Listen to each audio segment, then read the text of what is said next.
Nothing here is black and white.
Nothing here is black and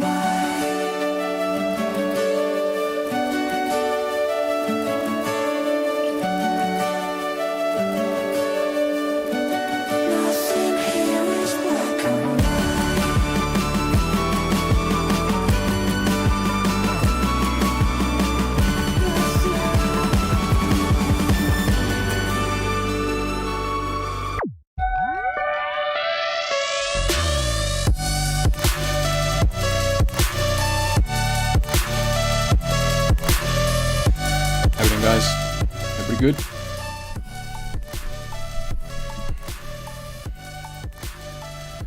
Everybody's week going well.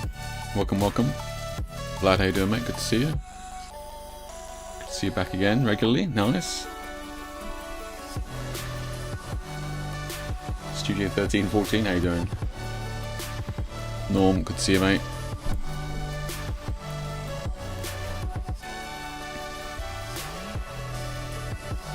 Sort out.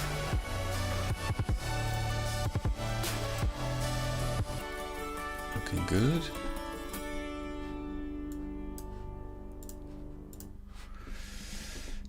Yeah, how is everybody doing? Good, good, nice. Okay, that's looking good. With the chat window, nice. Practically good at this now, almost. Yeah.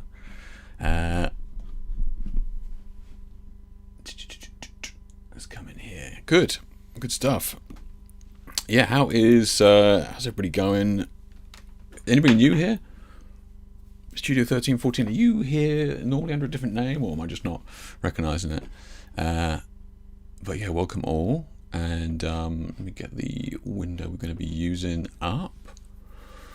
Everybody set for Christmas? Everybody done their Christmas shopping? I actually managed to get mine done. Pretty much all of it. Far sooner than normal, which is good. But yeah. Anybody else managed to get all that done? Where's the... there it is. We can get that done. Boom. I thought it was you, Wayne. Do you know, I thought it was you. I was like, is that the studio name? I did. There's so many people in here with studio in their name. So Wayne does. I thought it was you. Don't be like that. Thank you for being here practically first, mate. It is truly appreciated. Yeah, truly appreciated. Aren't you going off to up north to do your shoot like on the 12th, right? End of the week, Friday. Yeah. Yeah, that should be good, man. That should be good. Everybody's so sensitive, you know. For myself, so Vlad says, for myself a Ribbon Lab light meter. Does it count? A what lab? Which one? A Ribbon Lab. Is that spelled correctly, Vlad? Do I need to... Ribbon Lab. Do I need to have a look at that?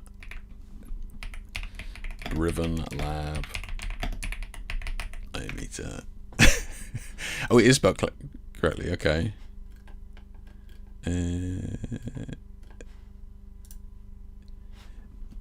Oh, okay. What are these little things? Let me switch over to the full screen.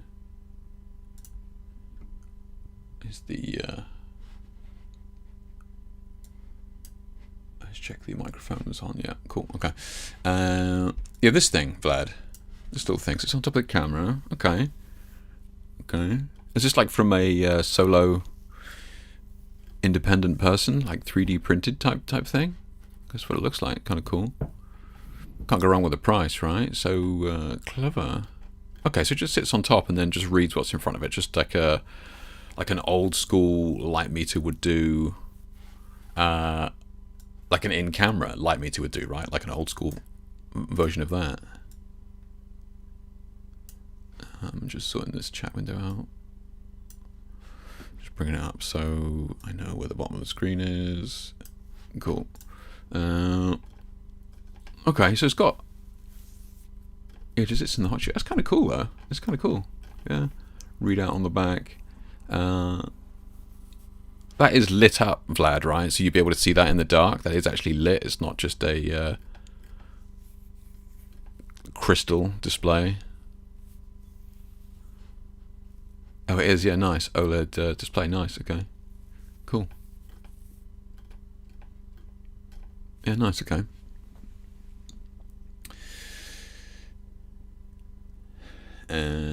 Manchester this weekend. I have to pay attention this time. I'll be checking those images, Wayne. I'll be checking those images. Yeah, when you get back. Don't worry. Not that one. Oh, you should get this one. This one looks good. Rivini Labs Lumo. Let's have a look. I might get that one, whatever that was. That looked pretty good. Are you sure it's not that one? This one? I mean, you asked the question. Oh, this thing, yeah. Like we, it takes a while to come through, lad. Give me a second. Everybody's sensitive tonight. I'm glad you got this one. Have you received it yet, Vlad? Because we spoke about this on stream. It's from a Canadian guy, right? And it's wasn't too expensive, like 100 something quid, something like that. Have you got it through? Yeah. Fabian, how you doing, mate?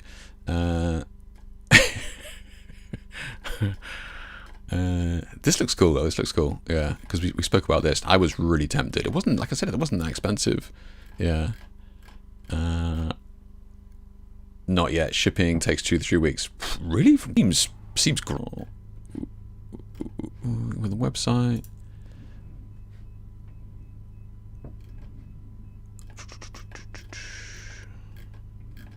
Oh, he's got a bunch of stuff on there. Oh, is that his? Oh, is it? Okay. Okay. Okay. How much was that then? Did you pay? Oh, it's because it's Kickstarter, is it? In stock, click here. Pledge to do. How much is it? 180, 180 Canadian. Okay. Yeah. Yeah. Please keep. Oh, optional add-ons and stuff. Okay. Okay. Yeah. Nice.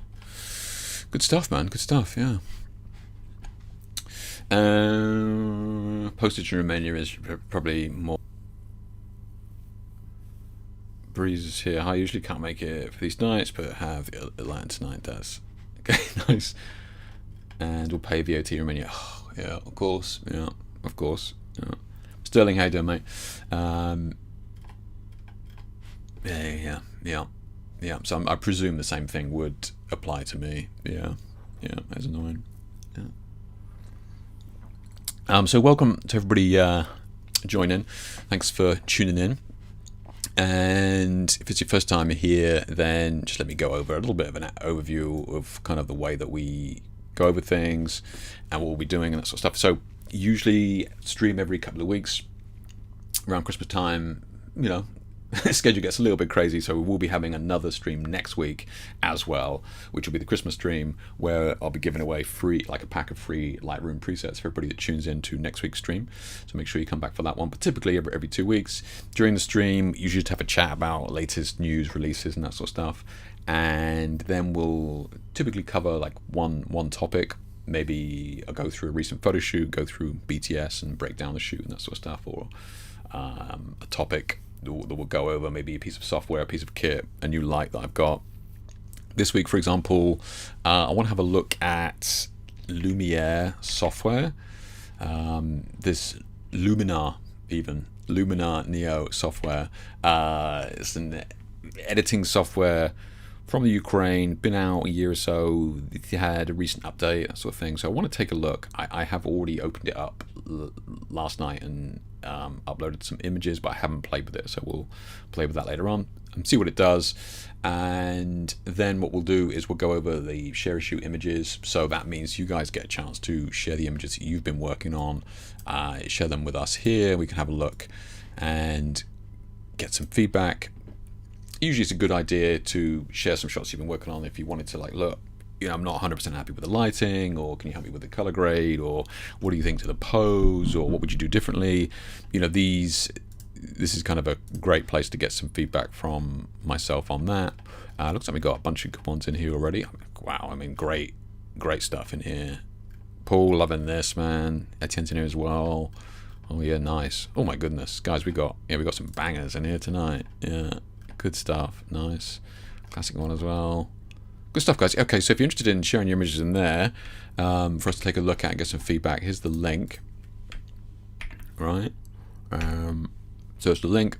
Head over to this. Like I say, we do this share a shoot every week, but every stream we do the share a shoot and go through feedback on the images. So get your image in there, and we'll have a look. I'll give it a refresh when we get to it later on. But yeah, look, don't be put. Look, I know like the work in here is absolutely, you know, gorgeous, incredible stuff. But don't be put off by that. You know, all is welcome here within reason. Talking about you, black and white shooters. Yeah, all is welcome here. Everybody starts somewhere. This is certainly a place to learn. This is not a place just to show off and you know, flex. This is a place to learn. So, you know, maybe you don't share something this week. Maybe you can learn something from somebody else, and so on and so on. So yeah, don't be afraid to share your shot here. So yeah, that's what we're going to be doing. We've got some news bits to go over here. Let's just check on the chat here before I get told off again. James is late to the party. How you doing, Jamie? Good to see you, mate. Yeah, got Stretch Journey 2. I'm spending most of my time rebuilding Rose. Yeah, so a good friend of mine, actually, Studio 1314, that's a good friend of mine, got that for me recently. I haven't had a chance to check it out yet. Death Stranding 1, like the original, absolutely incredible. So I am definitely looking forward to carving out some time to check out the second one. I would put the first one up there, like top 5, easily top 10 games that I ever played. So I would say it's really, really good. So glad to hear you're enjoying the second one. Yeah, the guy making them was in the UK for some expo, so Vlad's talking about that light meter that he just got. The guy making them was from the UK expo, probably snag one then. Yeah, I mean, like, yeah, I don't mind taking free stuff from big brands, but yeah, a guy like that, I would certainly wouldn't want to be taking free stuff from him, especially if the product's good. But yeah, I'm certainly very interested to hear how you get on with it. Yeah, my offer regarding the preset still stands. Yeah, Vlad, thank you. Right, thank you, because I was thinking about that today. I haven't actually selected the presets yet. I've been working on the quiz for next week. You know, the would you rather. I've probably got about 15 questions done. So I just need to get up to 20 questions done, but I haven't worked on the presets. What Vlad's talking about there is every year I do the preset giveaway, and we do that via the just a little bit of fun. Would you rather photography edition, and obviously my presets are fine in my opinion. But Vlad is saying that they could do with a little bit of polishing in terms of delivery to you guys, rather than just bundling them in a random folder and then just giving them to you, like me just handing you your goods. Vlad was saying he kindly offering to show me the ways of the preset master, so we can definitely get that done, Vlad. We'll have to book in a time for a call on that, and we can just go through that. I would certainly appreciate any insights. Okay, so just cracking with a little bit of news here. So this one here, the Seven Artisans lens thing. So they reached out to me last week or so ago. They're like, look, we'd love to send you some lens to check out, and I'd be like, yeah, absolutely would love to. These guys make a lot of cinema style lens. But sadly, this old fart doesn't have a camera that is new enough to take these lenses. So I think it's mainly the mirrorless genre, and the more refined clientele in my chat will agree that the DSLRs still got plenty of life in them. No need to jump ship to the mirrorless just yet. Might not catch on.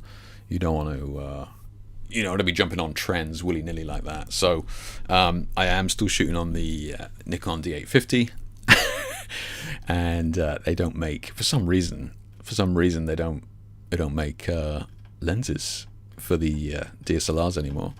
I was in an event the other day doing some presenting up in Wales, and Sigma glass was like right next to us, right?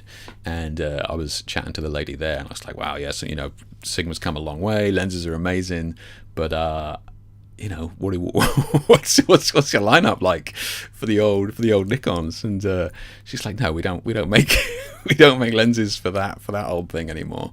I just hadn't realized. I use the lenses that I love, and I hadn't really looked too much into it. But of course, none of these brands make the lenses for the DSLRs anymore, which I hadn't really given too much thought to. But has anybody heard of these Seven Artisans lenses? Has anybody used them, or seen anybody using them, or know anything about them? But like, they're not extortionate. They're not extortionate for what they do and what they are. Like the Cine lens here, 12mm, like 220. I know this is a sale, but let's have a look. What sort of products they got here? So what we got? So Cine lenses, 35mm, something like that. T2, like, it's very, very good value for the Cine lenses. What they're doing. Yeah. So yeah. I was just interested to see whether anybody has used them, or anybody knows anything about them. Or look at these mounts.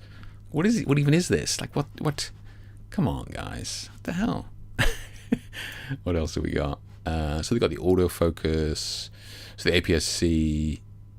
They do the full frames here. 35mm 1.8 full frame. Let's see how much that is. Okay. Yeah, okay. I suppose they're the regular lenses. Yeah. They seem good though. They seem good. So I was definitely gutted that I couldn't try it out. Yeah, they graciously responded to my email, going, "When you join the 21st century, let us know." They didn't say that, but that's pretty much what they were thinking. I have a D850, says Vlad. If anyone wants to become a fine connoisseur of Nikon F cameras, mate, you can't get rid of that. That's a classic. They do make something that will work on your camera. They do. Don't tell me. What is it going to be? It better not be a tether cable or something. Yeah. All products. What do they make? The filter. Yeah, they make the filter. Yeah, that's true. That is true. Cheeky buggers. So I'm guessing nobody in chat has used them, but yeah, I am dying to test these out. Yeah. Yeah. They actually look pretty cool. Yeah, good stuff. So hopefully, I'll probably skip it because I'll probably go to the GFX, but live and learn.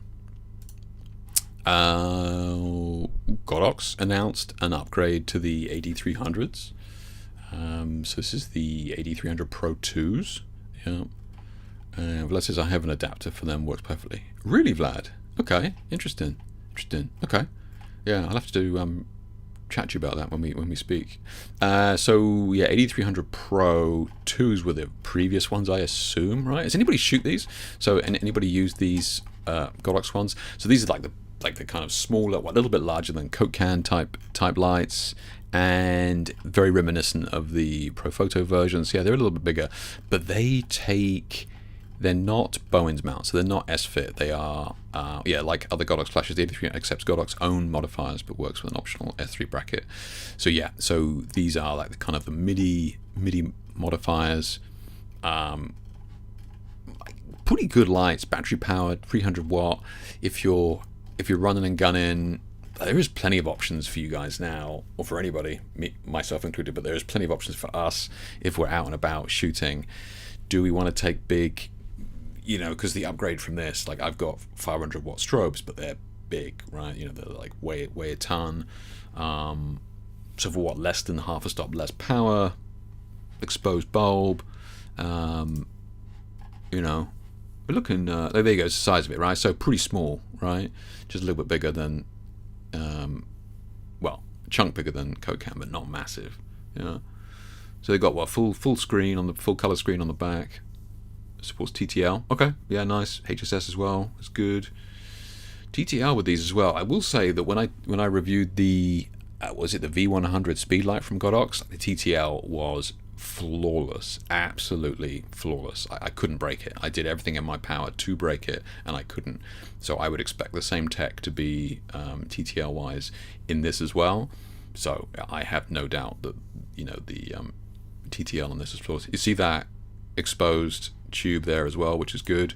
We're always on the lookout for these lights with the exposed tubes. I don't know, is that a full size flash tube? I'm not sure. Yeah, but again, he's just showing it there with the bracket, Bowens mount bracket. Yeah, does anybody shoot these? They look good. Yeah, they do have some. It looks like they have most of the manual controls on the back as well, so you don't need to use the trigger or the app or anything like that, which is good. Interesting flash duration on that. That's interesting. So I was kind of curious to see whether they would show that. So typically with these flash tubes, right? It's xenon gas that's being ignited by a spark. So the spark ignites the gas that then ignites the gas in the tube and it explodes. And as with any explosion, it has this point in the center that explodes out, and then as the explosion dissipates, so you can get movement in images, right? Especially images like this, but it's obviously using HSS there, and it's managing to do it in such a way that is very, very crisp on that baby little lamp is kind of wild. There we go. So flash mode, flash duration, 24 thousandths of a second. Okay, so yeah, very, very good. Now I can't imagine that's putting out much power at that rate, but I could be wrong. Yeah, very, very crisp. This is useful even if you're outside with hair blowing and that sort of stuff, or if you want to do, I've noticed this with composite work as well, if you have any kind of soft edges where the hair is moving, like masking becomes increasingly difficult if you're doing anything that requires a mask in post. If it's got any kind of motion in it, it becomes very, very difficult to mask it, right? Because you have semi-transparent areas and that sort of stuff. So impressive flash durations. I wonder how bright that is and whether you can use it, powerful enough outside. I wonder if you could create this sort of stuff outside. That would be a push for this little light, but so how much is this thing? 400 quid, something like that. $500. Okay. Get it on B&H now for what, $500? Yeah. I was wondering what you get a kit. Did you get anything in the kit? Not really. Okay. So yeah, the batteries, that beautiful Godox clamp that they have. Yeah. It's clean, man. It's clean. Yeah, the battery just pops in, super quick and easy. Yeah. You notice as well that they've done their best to reduce the hotspot. So if you noticed in these, in some of these shots, I don't know whether you see it Yeah, so it's open around the outside here and then heavily frosted in the front. So Godox do a pretty good job with these heads. So not only are they using an exposed bulb, right?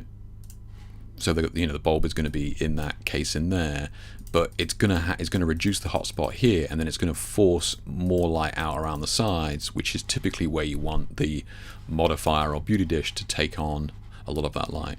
So these, like, Godox is very, very good, right? They are switched on, and they are a very fast-paced company. That means that they can make changes and iterations on a lot of their lights very, very quickly. And one thing that they picked up on pretty quickly was this hotspot issue with the flashes. So that heavily frosted front here will mean you get a very reduced hotspot in the front.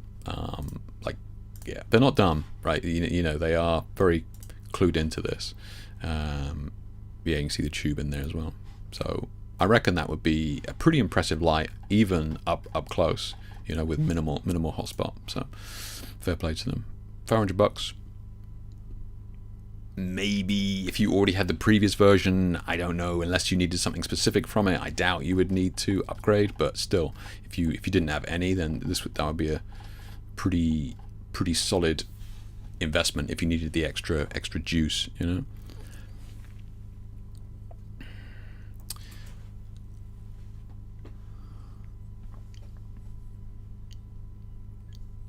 Oh, no worries, Vlad. Yeah, no worries. Yeah.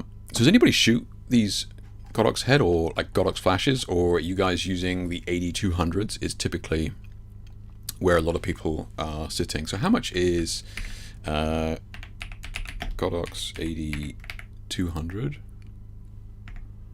Where do they sit in price wise?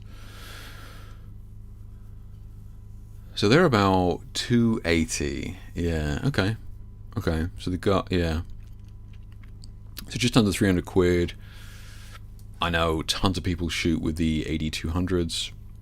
So unless you needed something specific, I would say that the light quality of this is going to be superior to the 8200s. So if you didn't have the 8200s, I think this would be a smart move. I think it would be easier to modify this one as well with the exposed bulb and the way that it does that. I know the 8200s has an exposed bulb option.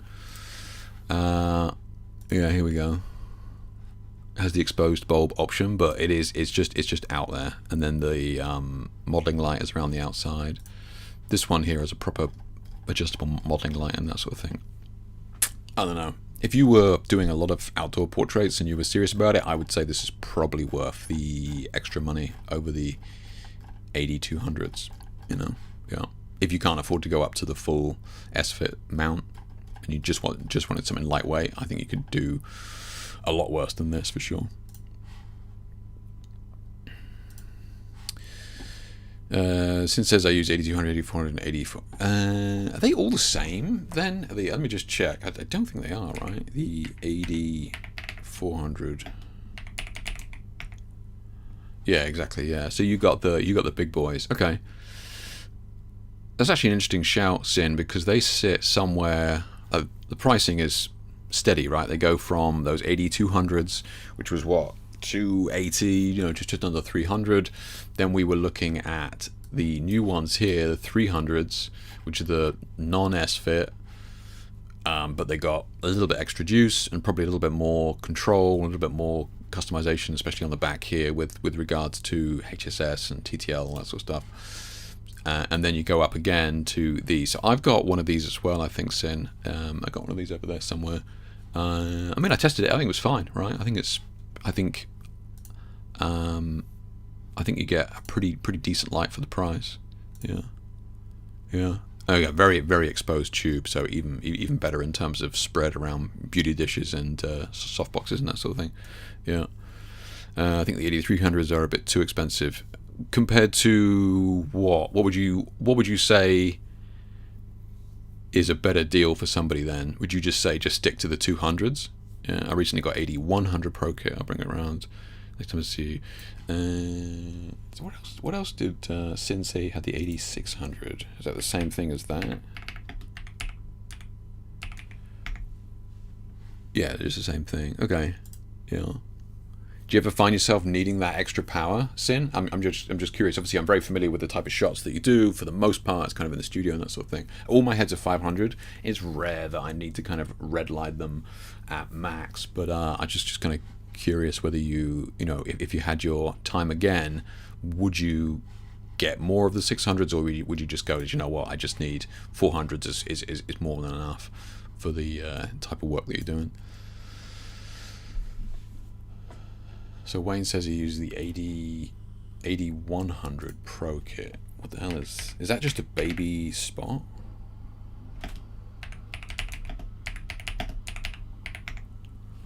Yeah, I thought it was. Yeah, okay, yeah.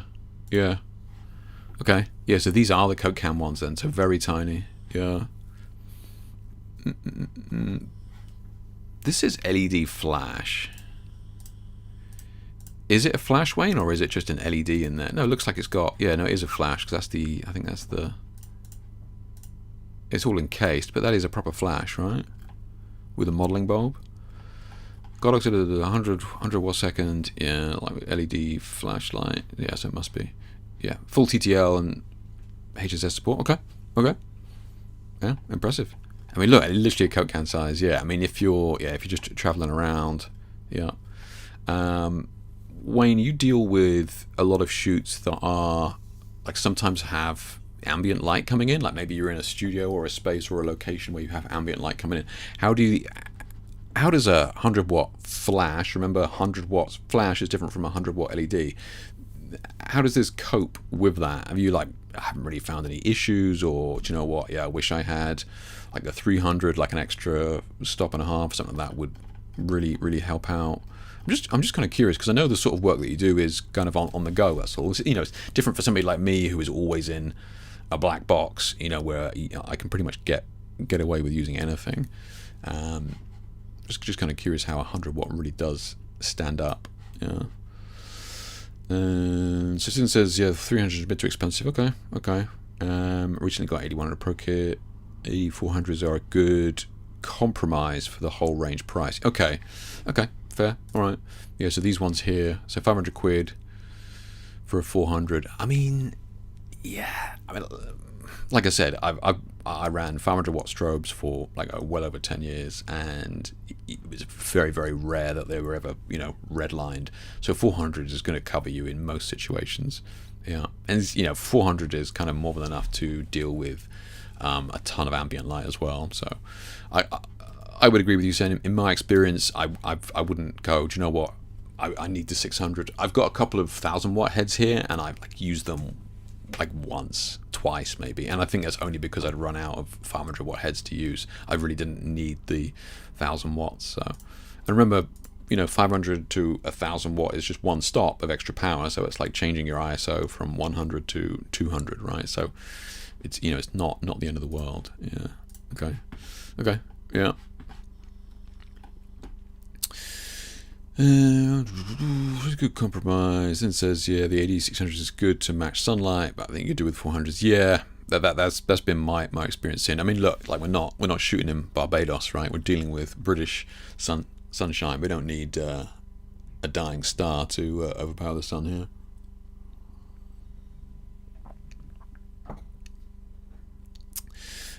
Wayne says it's flash. Yeah, I thought it was. It's just the way they worded it. Yeah.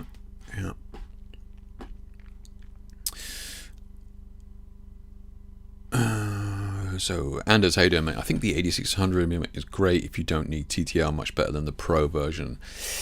Yeah. Okay. Have you spent much time with TTL, Anders?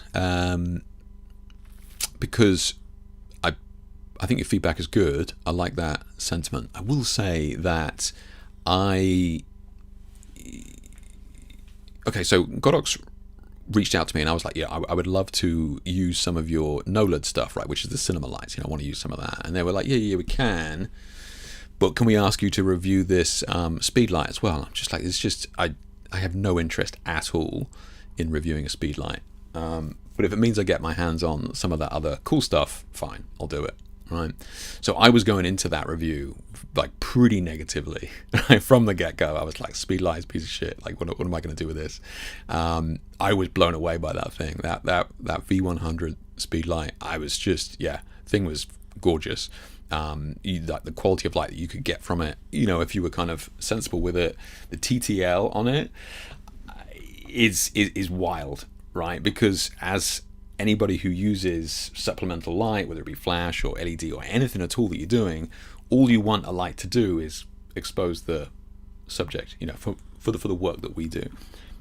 And it's like, why would I turn TTL off? Okay, fine. Maybe if you're doing like multiple setups with tons of like different lights and colors and that sort of thing. I tried everything in my power to break TTL. I even had it off camera, like the opposite side of the garden, outside in daylight, doing long exposure, and the TTL still worked. I have no idea how it was doing it. And not only did it work, it was flawless. It never failed. So my kind of impression of TTL and some of those features that I was like, it's just you don't really need it. It's one of those things where I'm like, look, I was fully expecting to just whack that V100's speed light on eBay after I was done with the review. Absolutely not. Absolutely love that thing, and I'm kind of looking for excuses to use it again, like outdoors TTL with ambient light. Yeah, a lot of fun. So I think sometimes it's one of those things where it's difficult to let go of once you've played with it. So the AD600 BMI3. What am I? I am not familiar with that one. Oh, I could do the same thing.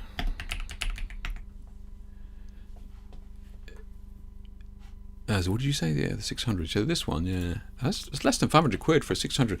Oh yeah, I see what you're saying, Anders. Yeah, okay. So this is the, like the stripped back version. Yeah, gotcha. So yeah, this is what I mean. Godox has just got so many options. Yeah. So we've got, what do we have there? We had the Pro 2. Okay. Okay.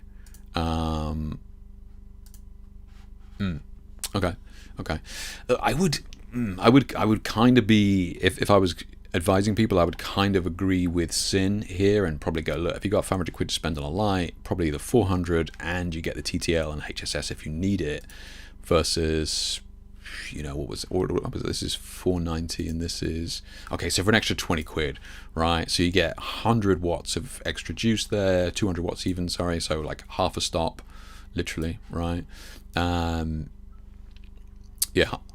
Half a stop, extra power, but you get kind of these other features. I would probably go, this probably makes sense to give you more options long term. Yeah. So he says, sorry, I only got them last week, mate. So he's talking about the 100s, the little flash Coke cans. I will be able to tell you after Manchester. Oh, nice, you're using that up there. Yeah, good stuff, man. Yeah, good stuff. Yeah. Anders says I got the older 8600s there. Okay, yeah. When he says I used it a bit on Saturday at a wedding, but it was dark room, so it worked well. Yeah, for hundreds in there, I'm sure it'll be fine. And again, when you're up in Manchester, from the shots that you showed me, it looks like it's going to be pretty dark up there. It's like the rooms are pretty dark anyway. So yeah, looks like you'll have control. Just make sure if you're taking only 100s, Wayne, just make sure you're taking like some black velvet sheets if there's windows that you can't control. But like you're going in the car, I would throw them in the back, but it's unlikely they won't have some form of way of closing the curtains or something. Yeah. So Sin says the 600s are quite bulky and heavy, could be replaced by the 400s easily. Yeah, I would. I'm sure you're right. Yeah, I'm sure you're right, Sin. Yeah, I would agree with that. Yeah. I very seldom use TTL. Anders says, yeah, look, I agree with you. It's one of those things where I was like, look, I'll test it for the review, and then I was kind of being baited into trying to break it, and I was like, how is it doing this? How is it getting this correctly exposed? Indoors, long exposure, off camera, outdoors, ambient, combined, long exposure, the opposite side of the garden, lighting the model, completely different position to where I am, and it never ever dropped, not once. I was just like, it's just wild, man, absolutely crazy. Yeah, absolutely nuts. I suppose my point being there is, if I was somebody, and like you're saying, Anders, you're not shooting weddings or anything like that, and I don't shoot weddings either or something like that, so how often are we really going to use TTL? But if I was a wedding shooter, and I'd use that V100 with TTL, I would never ever turn TTL off. There's just no way, right? And look, I am a manual shooter. You know, I shoot on an old steam engine, but I was so impressed by the TTL on that thing. I would have zero doubts and absolutely 100% confident that the TTL on that thing would nail it every single time. You know, even in a high pressure situation like a wedding. So yeah, I think if I was somebody shooting that, I would have no qualms about using TTL, even though I'm somebody who, you know, likes to have manual control over everything. Yeah, like worst case scenario, it's correctly exposed, right? Like it's just wild. Yeah. Richard says bigger lights normally have better recycle times. Again, have 8600 but rarely near full power.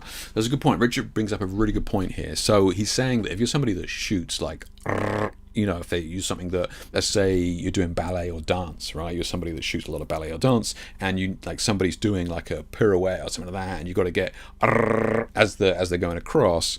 What Richard is saying there is like, look, if you need to do something like that where you're shooting a lot of shots very quickly, these more powerful lights will be able to recycle, as in get the next flash ready.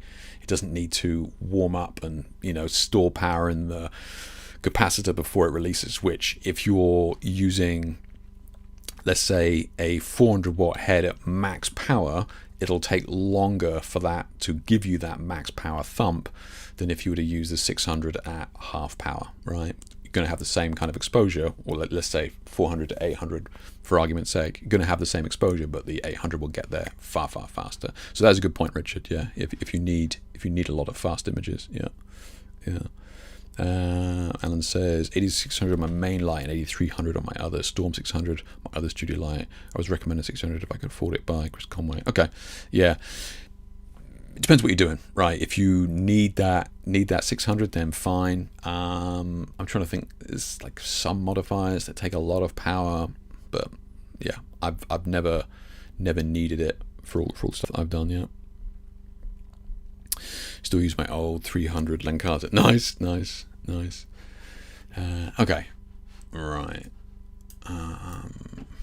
So mixed feelings on these. I would say if you're somebody that is on the go and is going to be using basic modifiers, and I don't mean that in a derogatory way, I just mean like you're just going to throw up a softbox or something like that, you don't need anything too crazy that requires like proper S-fit attachment, then this could be good. You know, you're fine with the battery, then yeah, could be good. If you need a little bit more control, especially with some more unique modifiers, then it's probably worth upgrading to what some of the people in chat have been talking about here with I would probably go the 400, similar to what Sim was saying.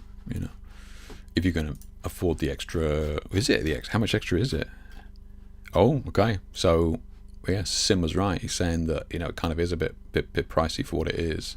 So for this, $500 for this, or okay, we're in pounds here, but yeah, I would say that's definitely probably going to be better value. Yeah. What else we got here? This was kind of a fun one. This guy, I think, was 3D printing this medium format rangefinder camera, which is pretty cool. And just looking at this one, it's not too much to talk about here, other than the fact that it was just impressive that he could do it as well. While our photographer sells a fully assembled version of this camera on his website, the £1,100, although it's currently sold out, is project entirely open source. Anyone can access his 3D printable files, read the instructions, and learn everything they need to know to make their own medium format. So that's pretty cool. So he's saying, look, I'll print it out and build it for you, and he's already sold out, but he's giving away the plans anyway. So that's cool. Yeah, one absolute hero. Yeah. So he's got different plates in the back there for the different shapes and that sort of stuff. Oh, it's nice. Got the screen on there as well. Yeah. So he's obviously. Oh, I see. So he's using 35mm in there as well. That's clever.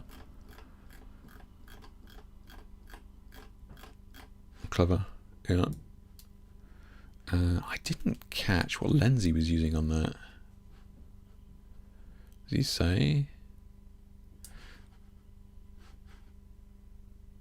Interesting. It's not a Pentax, is it?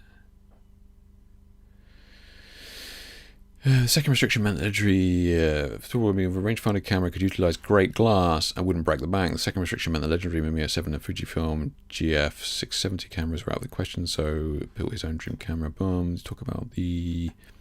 I was just curious about the lens. Oh, well, what? I've got that. I know. I thought it looked familiar. So this is the old universal press cameras, which I've got up there behind me somewhere, which I used to shoot Polaroids on. Yeah, it's basically up there, but it's got an old lens, and the shutter is on the lens itself. Interesting, clever solution to that. If that's what he's doing, clever. Yeah. Okay. Yeah, pretty cool. And again, yeah, an absolute legend. Not only is he selling them, but he's giving you the 3D files as well. That's cool. Yeah. A new 90cm power takes more power. It will do, yeah. I mean, because you've got to put it further away and that sort of thing as well, right? So yeah, it definitely will do. And you know, double baffles and that sort of thing. You know, and I guess it, you know, as well, it depends on how you like to shoot. Like if you're somebody who likes to shoot everything at 1.4, 2.8, something like that, then you're not going to need much juice, regardless of what modifier and that sort of thing. But if you're somebody that's like, yeah, I mean, F64 or bust, right? Then yeah, you're gonna need way more power. Yeah. So the new Sony came out. You guys see any details on this? Anybody interested in this? Is anybody? Come on, I know we got some Sony hoes in chat. Come on, I know. It did have a pretty interesting tech-wise. Let's have a look.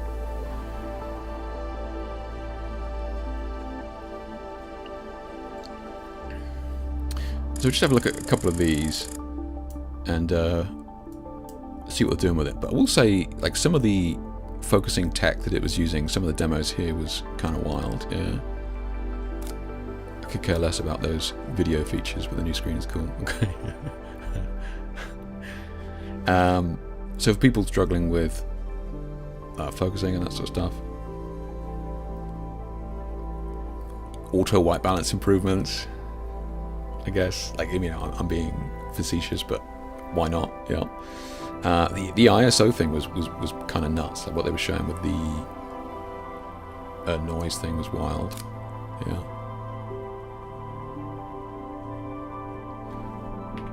So did you see that? Was it like a fifth of a second or something? Missed it.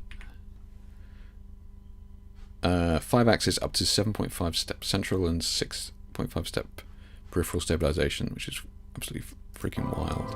So a fifth of a second, F8 ISO 100. It's kind of cool. Yeah, and I mean, that is wild. That is crazy. A fifth of a second is nuts. Yeah.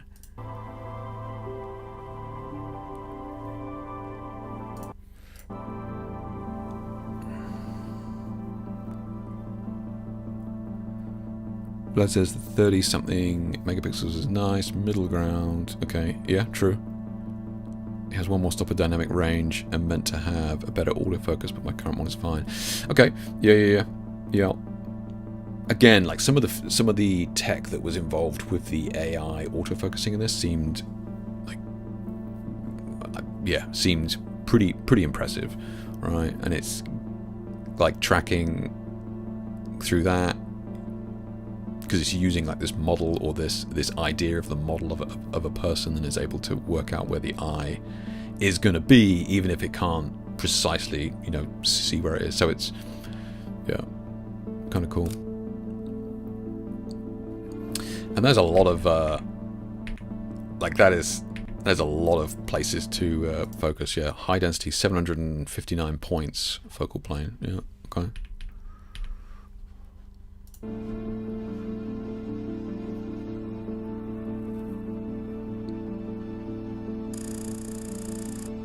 So this was pretty nuts. Like, I mean, I don't do anything like this, but again, if you were shooting dance or something like that, right? I could see that being like a dancer, or yeah.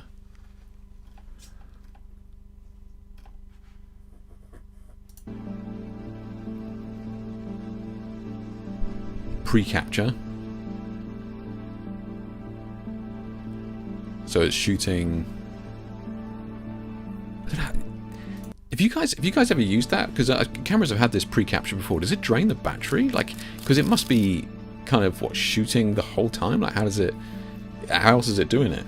Like, it's kind of shooting the whole time, or 1 second worth. Is it just constantly cycling a bin of data? It must drain the battery to hell, right?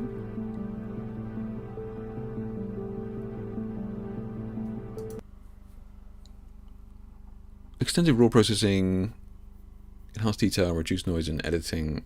Okay.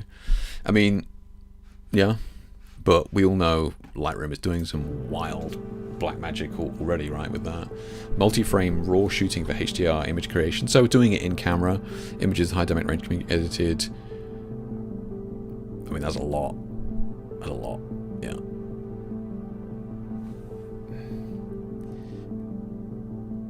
That one is less impressive, but let me just read that again. Images with minimum noise can be created in editing. Latest version of Edge desktop application is required. Minimum shutter speed for noise reduction is the 30th. Okay.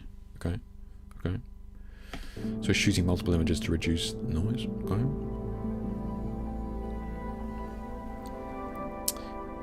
Those raw settings doesn't seem like a big deal, but it is nice that you can change the size of the raw files. If you're like, Christ, I'm going to be shooting sports, and I know I'm going to be just plowing through tons and tons of files. It's great to be able to turn those down. Noise reduction in camera.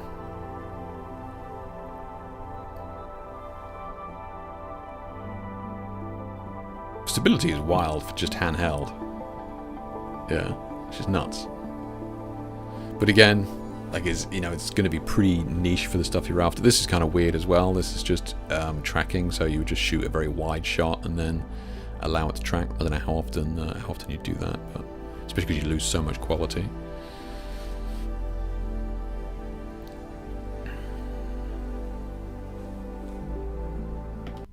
Wayne says the buffering starts when you half press the shot. Oh, is that how it's kind of doing it? Okay, fair enough, Wayne. So it's not shooting the whole time. You do have to be pressing it. Okay.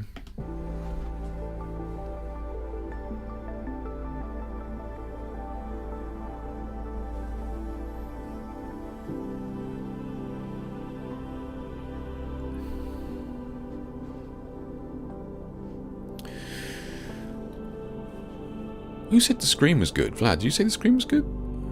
Because about the video features, but the new screen is cool. So this new screen? What's cool about the screen then? It's just like, I mean, that is cool. That is cool. Yeah, that is good. Yeah. Is that not something that's on most cameras now? That's kind of weird. Yeah.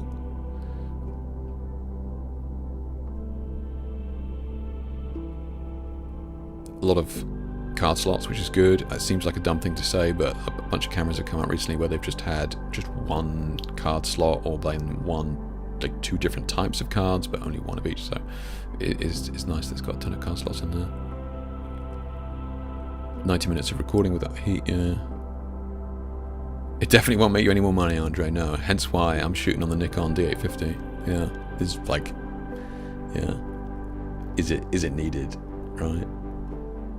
If you can get great images, you can get great images. It's not the camera.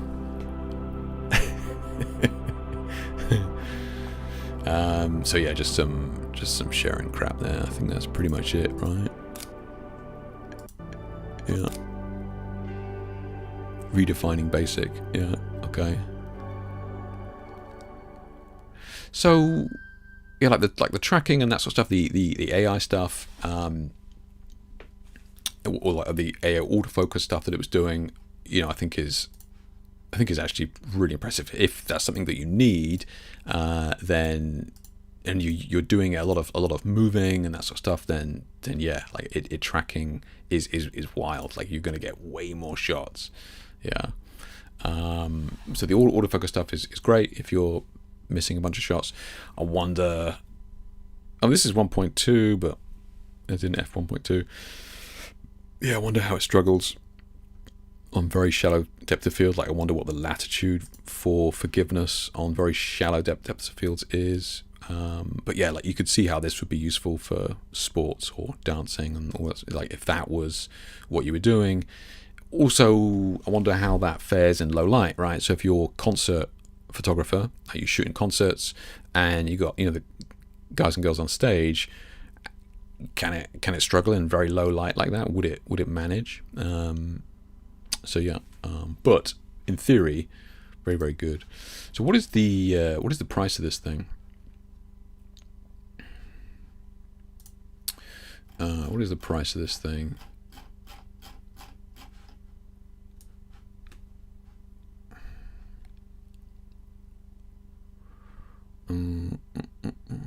It's quite a lot, isn't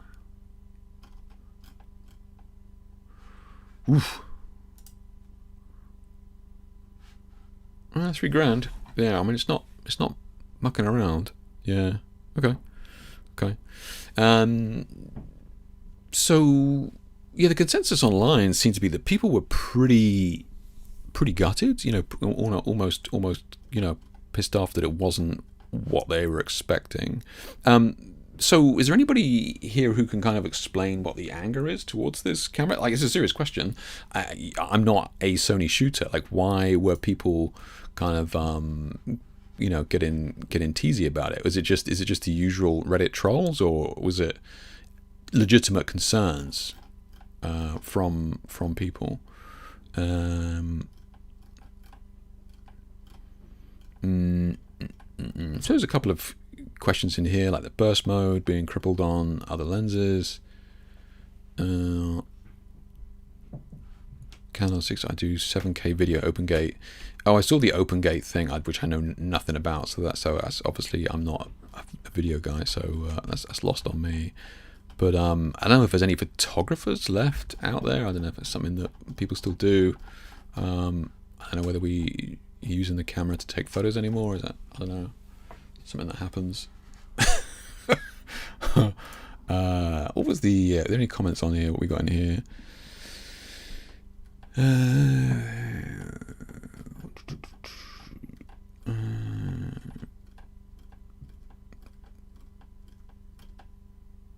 Redefining what you can afford basic income. So okay, so the price, but I mean that's a standard price for Sony cameras, right? Nobody, I mean, come on, it's a new Sony camera. Surely nobody was gonna be surprised at that price, right? Yeah.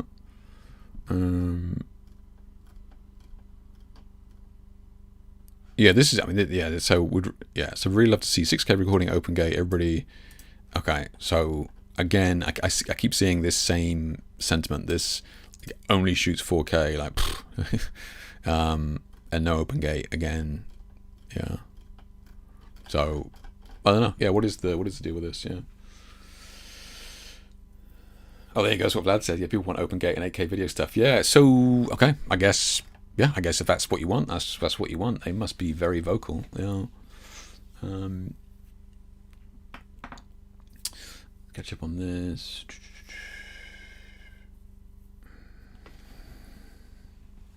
Preferred tilt screen, not the flappy screens in this, can do both. Gotcha. Okay.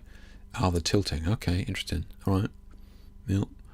So Sin says, looks great for hybrid shooters, so video and stills, although I am looking to move into video in 26. Okay, so we plan to do stuff, done with the DJI, stuff. Okay, so interesting. So you're looking to move into the video stuff, because you've been shooting stills forever. Sin, can I ask, if you don't mind, like, why? What is drawing you to the video stuff? Is there ideas that you have that you feel that just aren't going realized, or you're out shooting your stills and you'd be like, damn, I wish I'd got a video of this. This is really cool, because a lot of your stills are very kind of organized and structured and set up. So it's not like you're out shooting street and you're like, oh man, if I'd filmed this setup would have been real cool, but instead I just got one still image from it. So yeah, just kind of curious as to the draw to video. Andrea says I could see it would work super for music stage shots. So you think it would then in that low light? Okay, yeah. So Vlad talking about the 8K and open gate, which again is a like the sentiment that I've seen in a lot of these comments. Yeah. So I presume there's just so many people shooting video on the Sonys. Kind of wild. Yeah. For me, it feels like an iPhone release from 15 Pro to the 16 Pro. Yeah, again, I'm not in the Sony ecosystem, so there was nothing like global shutter, right? Everybody fucking lost their minds, right? They did just a big fat wobbly over the global shutter when Sony released it. To me, personally, I think it was one of the Emperor's New Clothes thing that was like, most people probably wouldn't utilize it. Like, the idea was cool and the potential was there, but I didn't think it deserved the hype that it got. Now they bring out something like this, which is an iteration, not a reinvention. I suppose people were expecting more, right? Yeah. The video side of things, recent Nikon and Canon cameras, let's have things gone open gate. Okay. I need to look into what open gate is, guys. I'm really sorry. I have no interest in the video stuff, so I really don't even know what that is. Not angry, but I expect people wanted the A12 clone rather than a small upgrade. Okay. So that you think they're expecting a different announcement type thing. Okay. It's a camera focused on the hybrid shooters, so the video side of things is where letting the side down. Okay. All right. So yeah, I mean, look, that's definitely the case. Like, all the complaints have been from the video side of things, which is odd for Sony, because they are, like, I mean, they're the OG video people, right? Like, way back when. Yeah. I don't understand why so many people need 30 or more frames per second in raw photos. Okay, yeah. Stilling says, I just want to comment on what you were saying earlier about not upgrading. I would think you would be eager for better dynamic range and ISO performance. It's the reason to upgrade these days. So Stirling's talking about, and granted, look, I am being slightly facetious when I'm teasing about the old Nikon D850, and it's like people do question it, right? And look, this happened recently. I shot the L600C campaign for ProPhoto a couple of weeks back, and the guys at the shoot there were like, these images are amazing, these images are nuts, these images are incredible, I love these shots, and you're getting that out of that camera. It's not the camera, guys. It's not the camera. Like, it's that's not what it is. And this is coming from a lighting brand, right? So it is the light, and it is, knowing how to use it. It's not the camera. Now, look, don't get me wrong. I don't care who you are, but anybody with two brain cells can at least admit the D850 is an excellent camera, right? Now, am I comparing its features and benefits to obviously a camera that came out in the last year or so? No, but in terms of what it was doing at the time was absolutely at the top of its game. So it is a phenomenal camera. I'm not saying that I'm making magic out of marbles here, but it's if you can give these cameras the light that they need, they do a phenomenal job. And what I mean by that is, back when I first started, like, whenever it was, like, my first digital camera was 2001 or something, which was the Fuji FinePix 6 megapixel camera.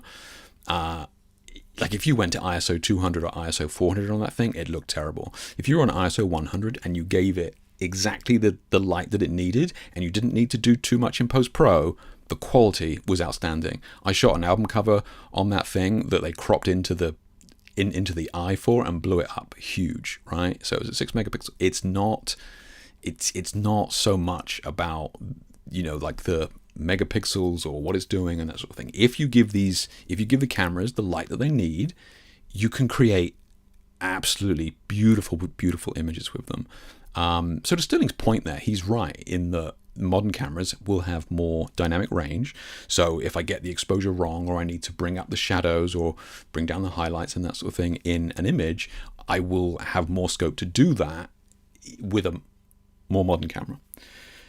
And I'm not flexing here. I'm not. I've just been doing it. I've just been doing this a long time. It's my job, and I've been doing it for 25 years or something. So I've been doing it a long time. So I'm fairly good at it, right? I know what light is needed in the scene, and the exposures are bang on, nailed in, right? And this ProPhoto job that I did recently, it's all being filmed. It's all on video. It's all filmed. So I can't be they can't film me getting some half-assed image and then miraculously later on it looks incredible in post, right? It's got to be dialed in on the day, right?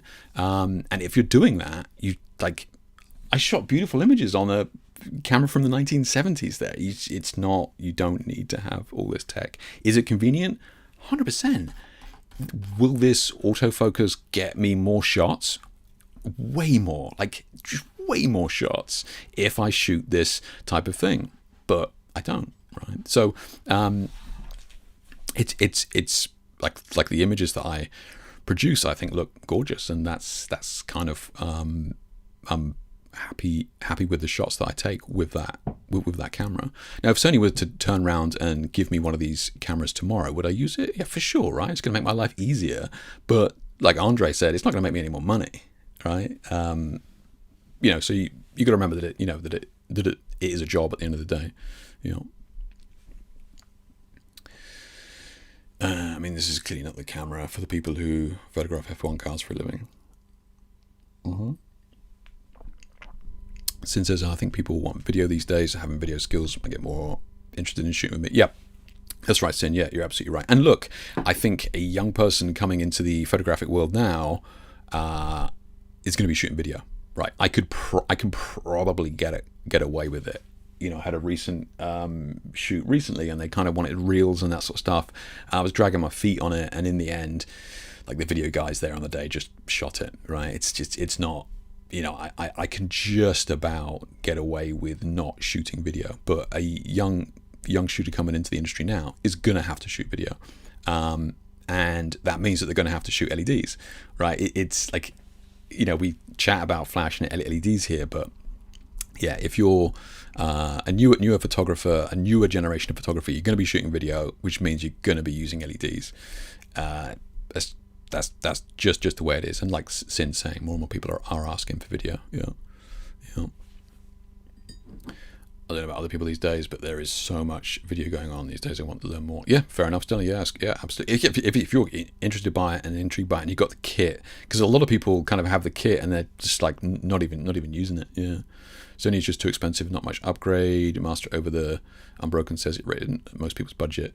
Okay, fair enough. Yeah, and it like $3,000 for a camera, like, is a lot of money. It's a lot of money. Yeah. Still rocking the AXH1. Does everything I need. I'm not familiar with that one. Yeah. Or it's going to take you to upgrade, Hicks. It's I don't know. Like I said, I think I would probably just skip and just go to the GFX, and really the only thing that interests me of an upgrade is going to be that depth of field that the medium format has. And the only reason why I'm dragging my feet on the GFX is because the upgrade into medium format is minimal, right? 35mm to the GFX is only minimal, but it is still a nicer drop off. Yeah. I think it's just an iPhone 7 Pro Max that used to shoot video. Okay. Camera conspirators are right. No one does anything interesting. It says I'm also having my gear now, and also not have a need to upgrade. Fair, yeah. I'd love global shutter, but that's because I'm currently saving the FX3, which I'm hoping they reduce onto the next version. I'd be amazed if they didn't, Jamie. Yeah, I mean that's such an easy win for them. Everybody was praising that thing, so yeah, I'm sure they'll be banging that on everything. Yeah, with a sealed baby oil resistant. Nice. Yeah. Say that it's not the camera. That's funny, Andre. I did actually put together a very brief meme that was basically that. Yeah. Let me see if I can put it into the where did I put it? It might be in here. Yeah.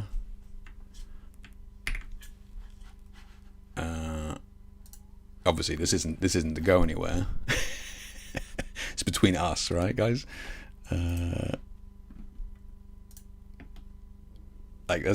that was literally what I'd like. It ain't the camera, guys. It really isn't. So it's funny you say that. Andre. Yeah. I remember being blown away by the D800 when it came out. The level of detail. Yeah, I mean, yeah, like, and those days of kind of upgrading from the megapixels and detail is kind of gone, right? Because it's very difficult to see the difference on it. Yeah. The phone industry has turned into a gambling industry. Give a little, get less. Get less. Save it for much. I mean, it's just constant upgrades, right? I mean, it's great for, like, it's a great time for consumers. I think the price of LEDs has come down dramatically. I think, you can get, 500 watt LED head for 500 quid now. It, is wild. I mean, I think that's great. I think there are options out there. The more options out there for us means better prices and that sort of thing. Now, it's just up to us to kind of decide whether we want to do it or not. And for the most part, you don't need the upgrade, but yeah, they're always going to. I mean, Godox bring us out a new light every week, and I'm probably not even exaggerating too much on that front. Yeah. That's the issue I have, that I don't always have the light I want. My normal, yeah, fair enough, Sterling. That's it. Yeah, if you don't have it and you've got to be cranking the ISO, yeah, I mean, like, the D800 is fine, D850 is fine, but I'm not over the moon about going above ISO 400 on it. Yeah. So the issue I have is I don't always have the light I want. My normal work is often not in the studio, sometimes just the ambient. Totally makes sense, Sterling. Yeah, absolutely makes sense. Yeah. D850, the best DSLR ever made, is still a beast. I've heard other people say that, and the tests that I did at the time, it certainly blew me away at the time. Yeah, and look, the things that I'm shooting color, right, very, very heavily influenced by color, and the color tests that I did at the time against Sony and Fuji, and again, this was many years ago. I haven't tested it recently, but yeah, that was, I rented those, hired those cameras, and like the Fuji cameras and the Sony cameras at the time, and did a test. I think I even put a like full blown article on it years ago. And yeah, the Nikon for me came out best in colors easily. Yeah. Put a flash in the weight. Yeah, exactly. It weighs almost nothing. Yeah, I can't live without autofocus on my Sony. Long sightedness is a bugger. Yeah, I mean the autofocus, right? So yeah, there's definitely, like the autofocus is certainly noticeable. And I guess again, it depends the sort of style that you shoot, right? If you're somebody, I do see a lot of people just shooting, just shooting tons of shots. That's not the way I shoot, right? It's not the way I shoot. So because it wouldn't be any point, right? They'd all be out of focus. But yeah. But yeah, better autofocus is definitely worth paying for. The D850 is equivalent to the Z7 II or the Z8 in the studio and outside good light. The Zeds, Fabian, are really, really good. Yeah, I work with a couple of people. One of the guys that I mentor, he uses the Zeds. They are beautiful cameras. Yeah, absolutely beautiful quality. Yeah, razor sharp. Yeah. Good condition. Exactly. Yeah, they're not expensive. Yeah, you get all the good Sigma Art lenses as well. That's true. Yeah, that's true. Yeah, you're right. Yeah, you're right. Yeah, Nanolight's good as well. D850 to GFX are similar. Agreed, Vlad. Yeah, it's just a drop off. D850 to the Sony A7 would be an improvements in areas you don't care about. Yeah, it would. It's really about the drop. I mean, the GFX would be slower. It would be slower. The autofocus, I think, wouldn't even be much better. I mean, when I tested an old version. I'm sure they've updated it a lot, but yeah, it's just going to be that depth of field drop off for the kind of editorial portrait type of work that I do. Yeah. Did you get yourself any new lights during the holiday? I did not actually. No, I didn't. No, I'm very fortunate that I have way more lights here than I would ever need. Profoto will be sending me the L600C as well, which is huge, which is awesome.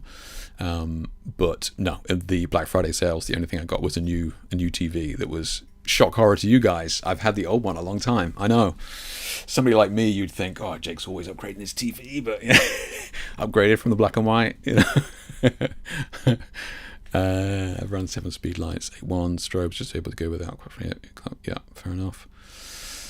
For me, the 750 to A7 was a huge step in terms of, I can see that, Vlad, especially for the type of work that you do, and you're outside as well, doing a lot of stuff on the move. So yeah, you don't want that huge DSLR weight as well.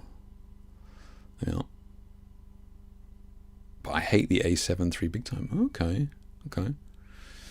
If you've got the memory for the GFX files, then buying memory options memory. Yeah, that was the other thing. It's not as bad now, Unbroken, but years ago when the GFX came out, I was like, ooh. And then you look at the files and you look at the production. You shoot 1,000 files on a GFX, you need to buy a new server farm. I mean, it's nowhere near the problem that it was years ago. But you're right. You do need to kind of upgrade the not just one link in the chain, right? You got to upgrade all the links. Yeah. It's between us because right. Yeah. Let's see, how much of the new options do you explore in a new camera? Half the stuff I don't bother having need for. Well, that's it. I'm broken. Yeah, and there is an argument to say, well, you just praise the TTL that you never thought you'd use, and you use that, and yeah, maybe there are options in a camera that I would use, but as long as I can change the shutter speed, it's got decent ISO, and lenses are good, then that's really all I use. I don't use. Not that the D850 has any functions or features at all, but I don't need them. Yeah. My subjects move very little, so I never cared for fast autofocus. There's that as well. I'm kind of noticing shooting LED. So I did a shoot the other day, a hair campaign the other day, and great models. One of the models was incredible, but she was very fluid, right? Very fluid, and there's definitely more missed shots there. Shooting the LED because of the movement, right? So 125th, I'm like, would I be able to get, I don't know, crisper images if I was to upgrade, get faster autofocus and shoot more shots, so that those in between moments I make sure I've got that image dialed in. Yeah, it's definitely something that I'm thinking about. Yeah. Santek's going to give away some lights at Christmas. I've been a good boy. Yeah, that's true. Yeah, I have some old lights here. Yeah, that's true. Maybe I could dig through some of these and see what we can do. Yeah. Still talking about the portraits of speed lights. After 10 years without one, I just recently bought a Sekonic light meter. Really trying to get away from tweaking lighting and setup a bit faster. Great to train the eye for setups. So that's a great point, Sin. And light meters is something that we can kind of chat about more extensively another time, but people buy light meters today and they just buy it off the shelf and think that it does what it needs to do, which is give you the correct exposure, right? Years ago, when we had light meters in the studio, back when I was assisting up in London, the light meters had to be calibrated to the lenses. It's not just a case of buying it off the shelf and going, okay, 2.8, 125th of a second, ISO 100, boom, job done. Because we use F numbers, not T-stops, right? And those of you that don't know, is that T-stops is actually the amount of light, as opposed to F numbers, which is the size of the hole. So my 24-70, right, which is a zoom lens, tons of glass in it, weighs a ton, loads of glass in it, is at least a stop, if not a stop and a third, darker than my 105mm prime lens. So you get into the problem when you buy a light meter off the shelf like that, is that you go, okay, yeah, f2.8, job done, but you need to know what lens you're shooting with it as well. So I would know that if I was to input that value that the light meter gave me into my camera, it would be a stop overexposed if I was using that 105mm lens, because it's so crisp and so clean, it lets in so much light. So I think people can struggle with light meters if they don't really know, that they're not the be all and end all, and the YouTube tutorial on how to use a light meter is children teaching other children, essentially. Yeah. Also seems to help with LEDs, and yeah, that's true. I mean, yeah, if you're shooting ambient with LEDs, yeah, it's going to be a little bit easier to get it right. Yeah. One photographer I learned from, Peter Edison, did put tons of architecture. Never need more than 3 lights and zoom spot on. It's whatever, it's the style that you shoot. Yeah. Some people don't use any lights, right? It's whatever you want. Yeah. What mode of Sekonic?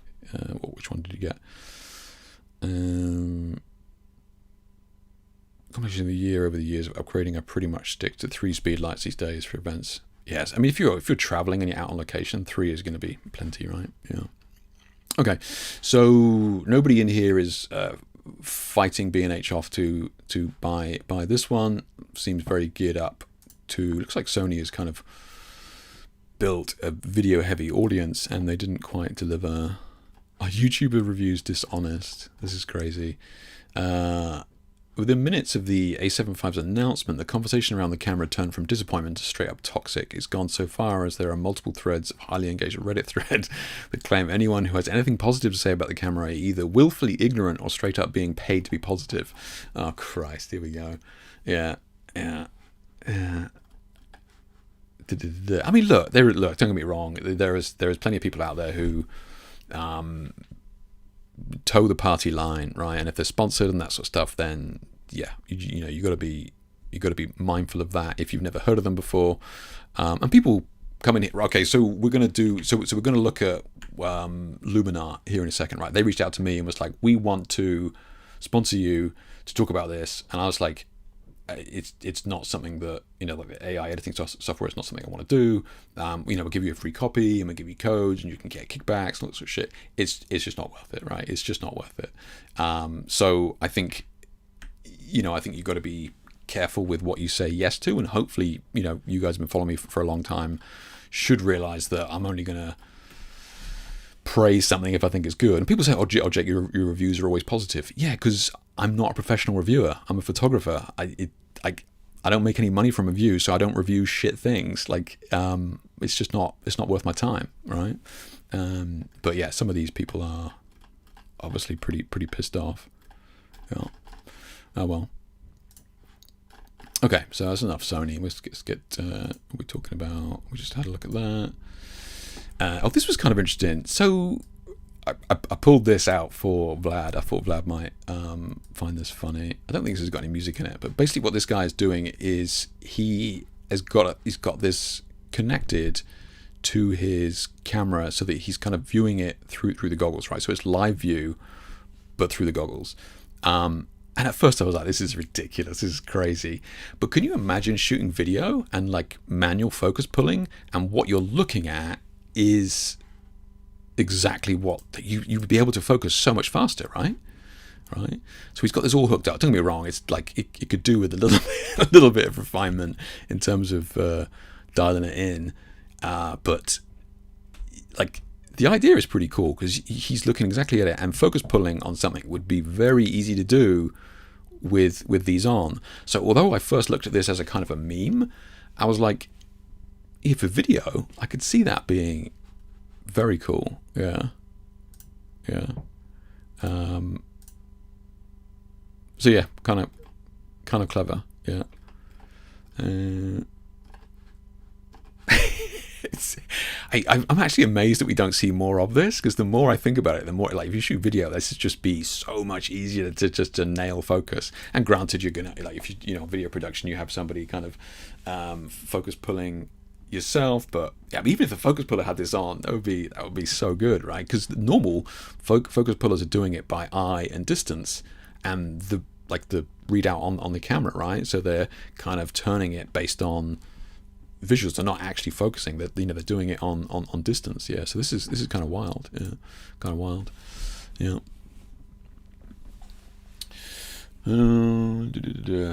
That's the one I've got seen. Yeah. This is Iconic 308L. Yeah. That's the one I've got. Yeah. Reddit being Reddit. Exactly, Vlad. Yeah. That's why we use the Polaroid backs, confirm and reconfirm at the end.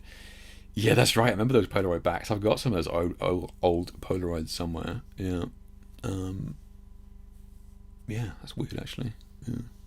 Just keep in mind that there are people on Reddit that thought false colour isn't ugly. Yeah, that's right. yeah, they don't have the best track record, right? Why not just glue the camera to your head? This is true, Andre. This is true, man. Yeah, that's actually slept on. Maybe we could just, between us, we could manufacture the glue, right? Yeah, I could see that.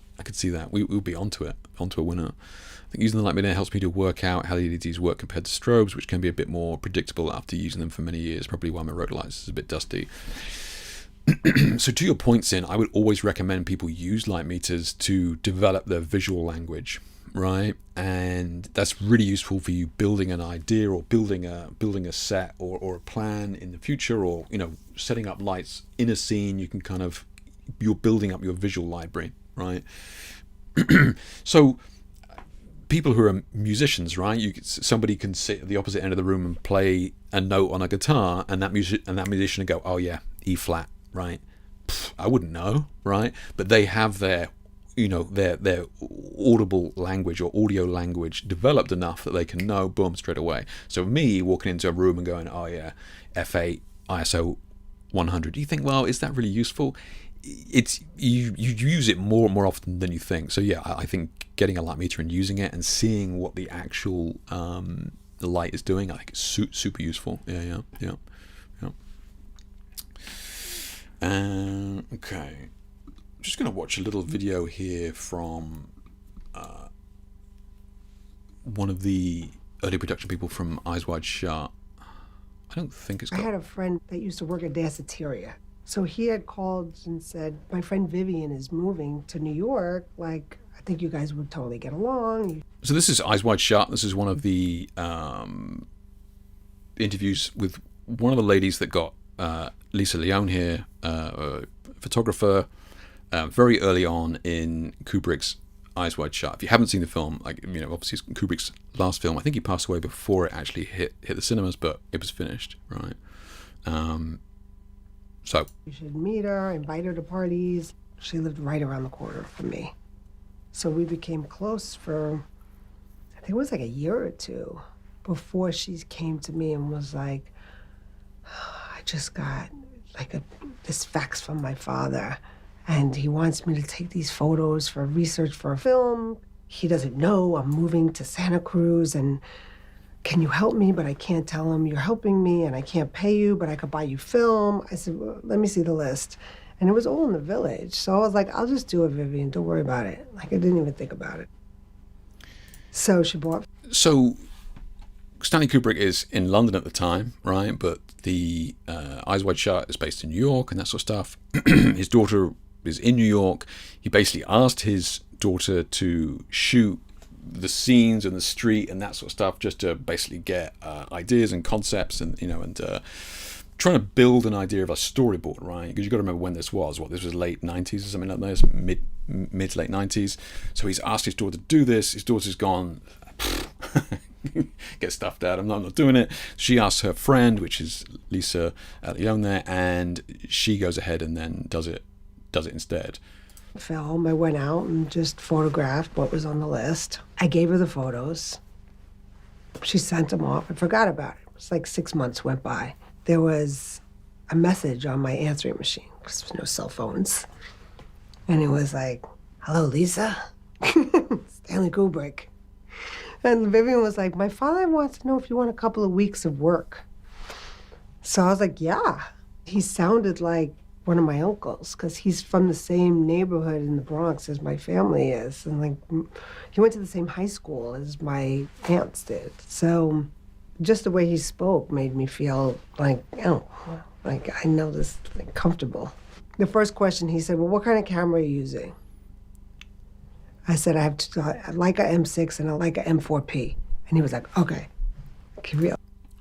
I mean, like, it never stops, right? It never stops. That is the other thing. You know, like, people expect you to use a certain camera. So that is one of the biggest reasons. It sounds dumb, but that's also one of the biggest reasons that I'm like, I just can't be bothered to deal with the questions anymore. I just upgrade. It don't make any difference to me. Like, why am I fighting it? Just buy a new camera and get on with it. I was like, okay, I guess she's serious.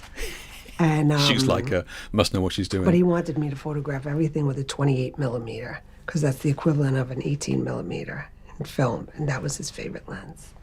So that's it. It started on taking research pictures. It was a contemporary film that took place in the Village and the Upper West Side, and he needed research photos because he hasn't been in New York in 30 years. So basically, become his eyes of New York City. You know, village streets, stores, just photograph. Go down 8th Street, go down here. He wanted to find, you know, the hand-painted signs but the old ones, not the new ones. Because remember, Kubrick is in London at the time, and he's going to be shooting this whole thing, as far as I can tell, in London. So he's going to have to build New York City in Pinewood Studios somewhere. He's going to have to build all this. So he has to get this Lisa to go out and shoot all the concept ideas so that they can replicate it and recreate it again in London. It's wild, absolutely wild. So I would just get 2 sets of prints, mark them, send him 1 set. I kept the other set, and then we would just talk on the phone for hours going through the photos. Well, look at, 32B. He's like, that's interesting. Can you go back there and shoot that? And he'd say, how? I don't understand how you're getting access to all of these Park Avenue, Central Parkway. Like, they're just letting you photograph? And I said, well, I go at like 2, 3 o'clock in the morning, and the doormen are bored. So, and he was like, oh, that's great. can't pay his own daughter or friend millions for the budget. No scout location.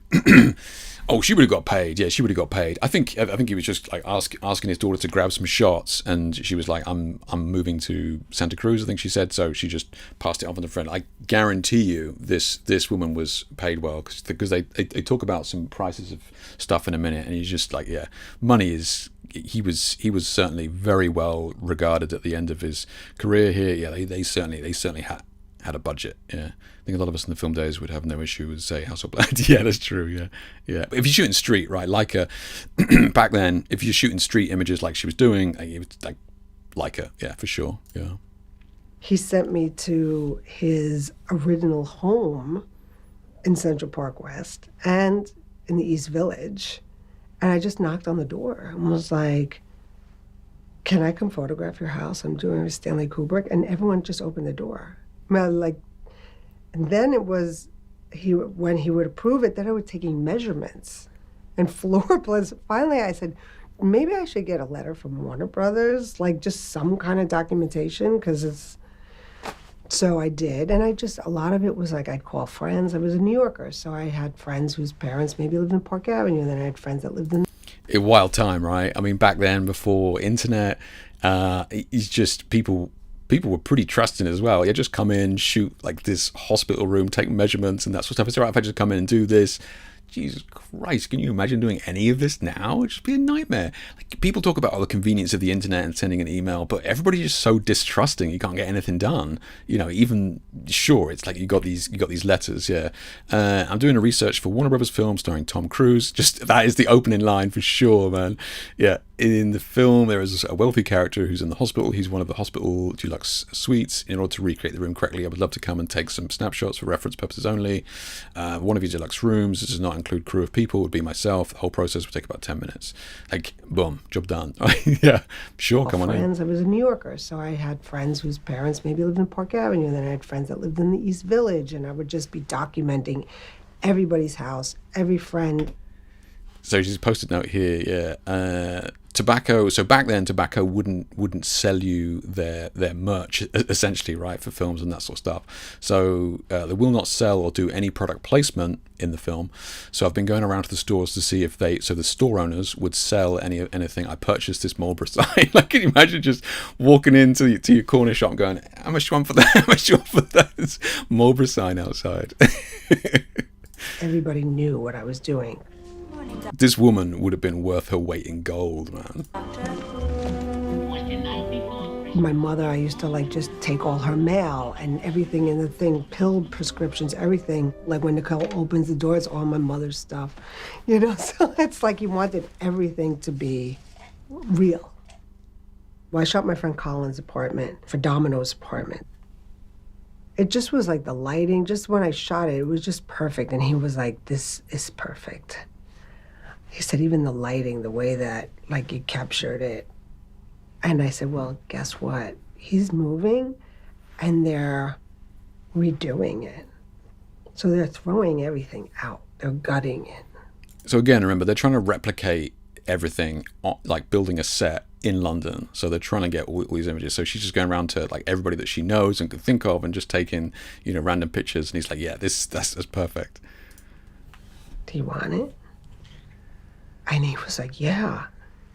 So I took the tub, I took all the old stuff.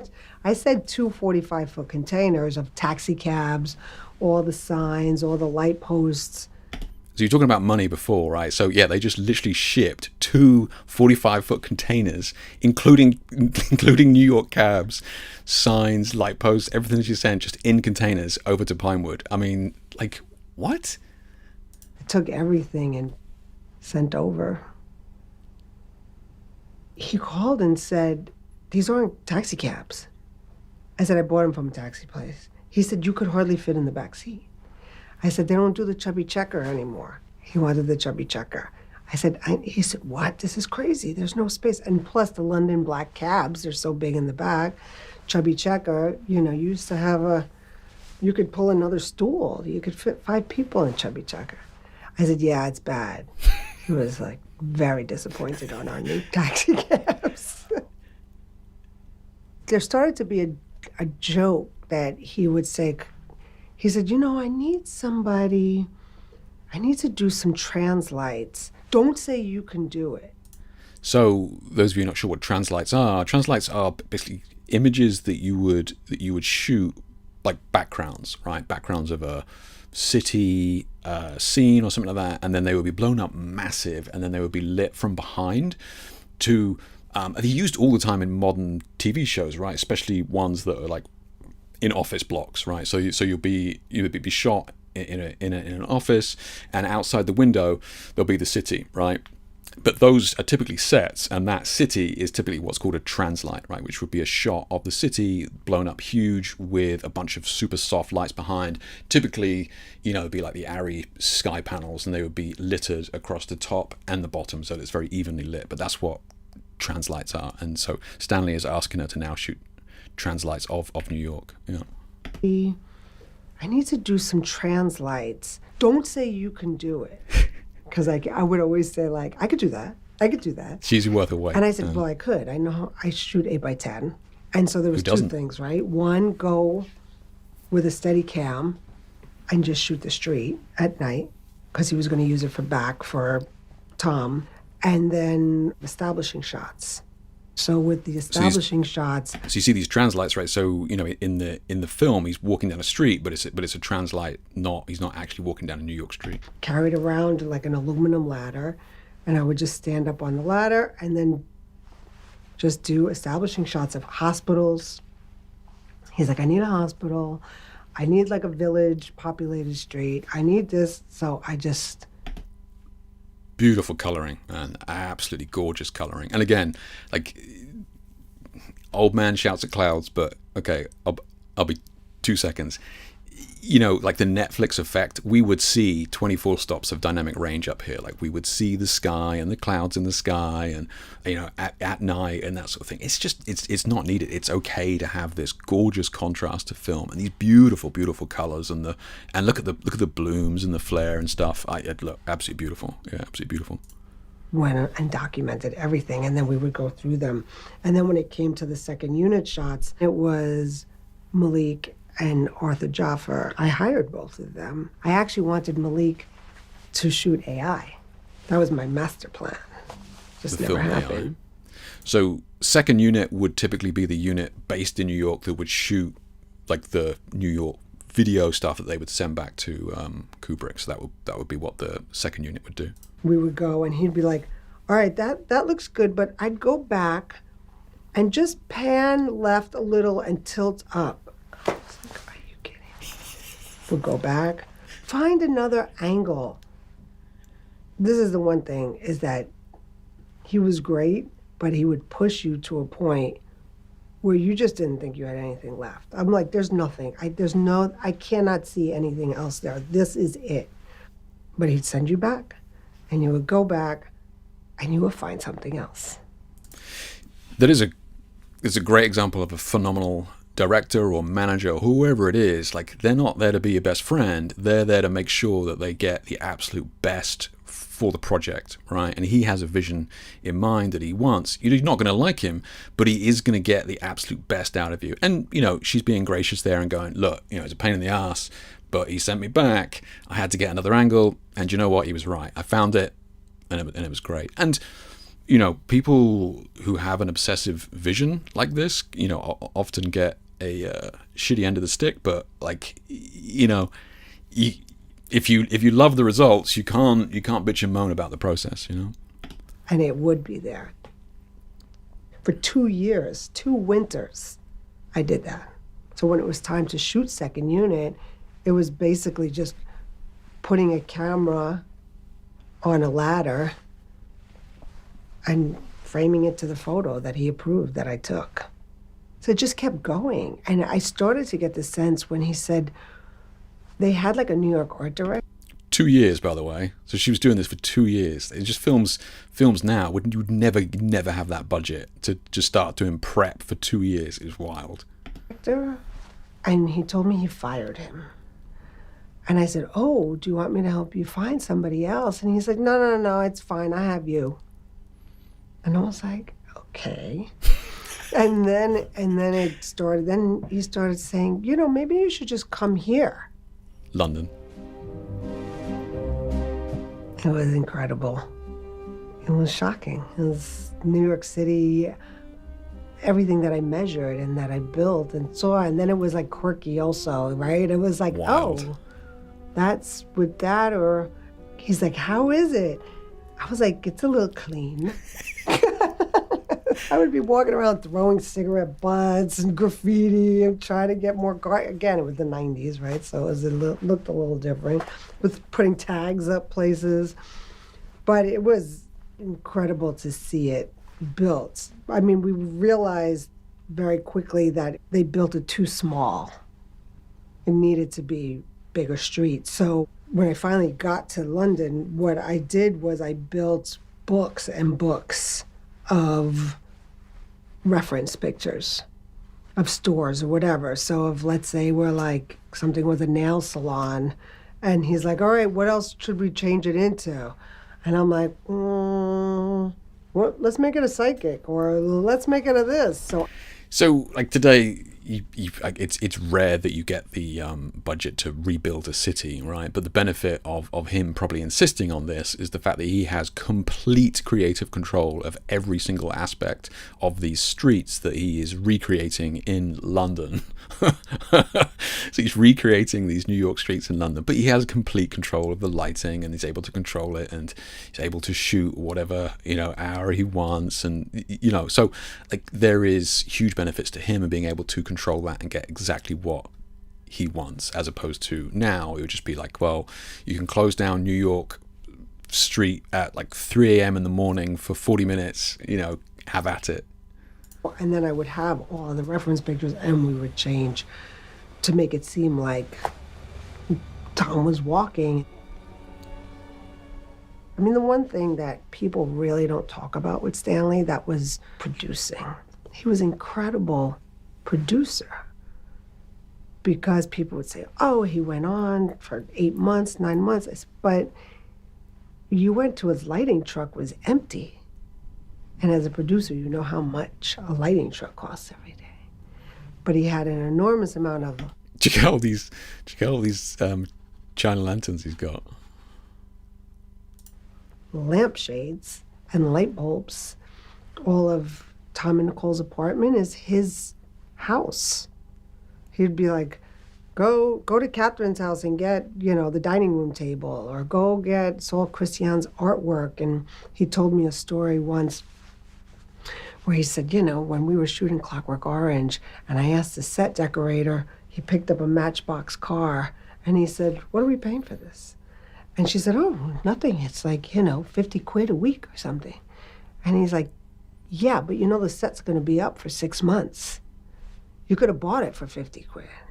So every time I had to show him anything that wasn't part of his house, or one of his daughter's house that was on the set, because he knew the set would be up so long, I'd have to give him this is how much it costs to buy. Wild. And this is how much it is to rent. And then he would make the decision. Nuts. Phenomenal interview. Yeah, absolutely fantastic interview. And I think it's kind of a promo for the new release of like the 4K Eyes Wide Shut or something like that, which I think I'll get, because it has, I think, other interviews with her or other people on set. I absolutely find it fascinating. But yeah, she was this Lisa one was absolutely worth her weight in gold, man. She was doing everything for him, and the trust that he had in her from like the opposite side of the world, because I don't think he was coming over to New York all the time. He was just kind of letting her get on with it. But yeah, some of the shots that she got, and she was pretty pushy with it. Like he was like, how are you getting into these places? It's just like, I'm just going up and basically wooing the nightmen, on the doors and that sort of stuff. But yeah, absolutely great little snippet from the documentary there. And I don't know, man, yeah, different times for sure. It was great that he was given that budget and trust, because it's an incredible film. It really is. Yeah, I can't imagine the work that went into it when we're just seeing one snippet of the New York City streets that is not like obviously it's in the film, but it's not. They're not spending the entire film on New York City streets. Far from it. Yeah. It is a great story. Yeah. I just want to look at another video here, just real quick. We're not going to spend as long on that one, but I do want to talk about DaVinci Resolve, right, and what it can do for us photographers. So this is a film here from this Patrick Tomaso here, and he's talking about essentially iPhone photos that he's taking, like movies, and basically, yeah. So he's taking iPhone photos and then bringing them into, like, that's wild, right? Shot his iPhone and bringing them into DaVinci Resolve, and then using some of the kind of the presets is gross to call it that, but some of the filters and many pieces of software or third-party things you can get in there, and I'll go over them in a minute, that you can kind of use to create this cinematic effect. But like, that's wild, like that's crazy, right? So let's kind of skip ahead here, where here he comes. So we're gonna edit all of our photos in DaVinci Resolve. I am not well versed at DaVinci Resolve. I don't know what any of this shit is, and I'm fucking scared. I am totally winging it, so do not think of this video as a concrete tutorial. I'm just gonna show you the basics of what I do, and I leave it with you to experiment. I literally just drag. Has anybody used DaVinci Resolve? And I suppose I could ask a follow-up question for just stills, right? Because I've never thought about using it for stills, but this is a free piece of software that any of us can download now. So something I kind of want to look at a little bit more detail. So we'll just carry on to see what he does. I can drop my iPhone pictures, or you can do it from any camera, into a timeline in DaVinci Resolve. And then I add 3 nodes. On the first node, I like to use a plugin called Scatter. Scatter is a diffusion plugin, so it lets you emulate things like a black promise filter. This lets you get that kind of nice glow on your highlights. It can make your image feel a little bit more hazy and misty. It's just a nice way to take the edge off iPhone images. I really don't like to go crazy. So, okay, fine. Like we all know how to kind of maybe do that in Photoshop, and there's the software that I forget what it's called that Jamie told me about years ago that I use for the LED tubes that has that glow. That I forget. I'm sure somebody in chat remind me. Just like the third-party plugin for Photoshop that I use in that. So okay, so it's, so the glow and stuff we can probably do, yeah. Do with this, and that's gonna.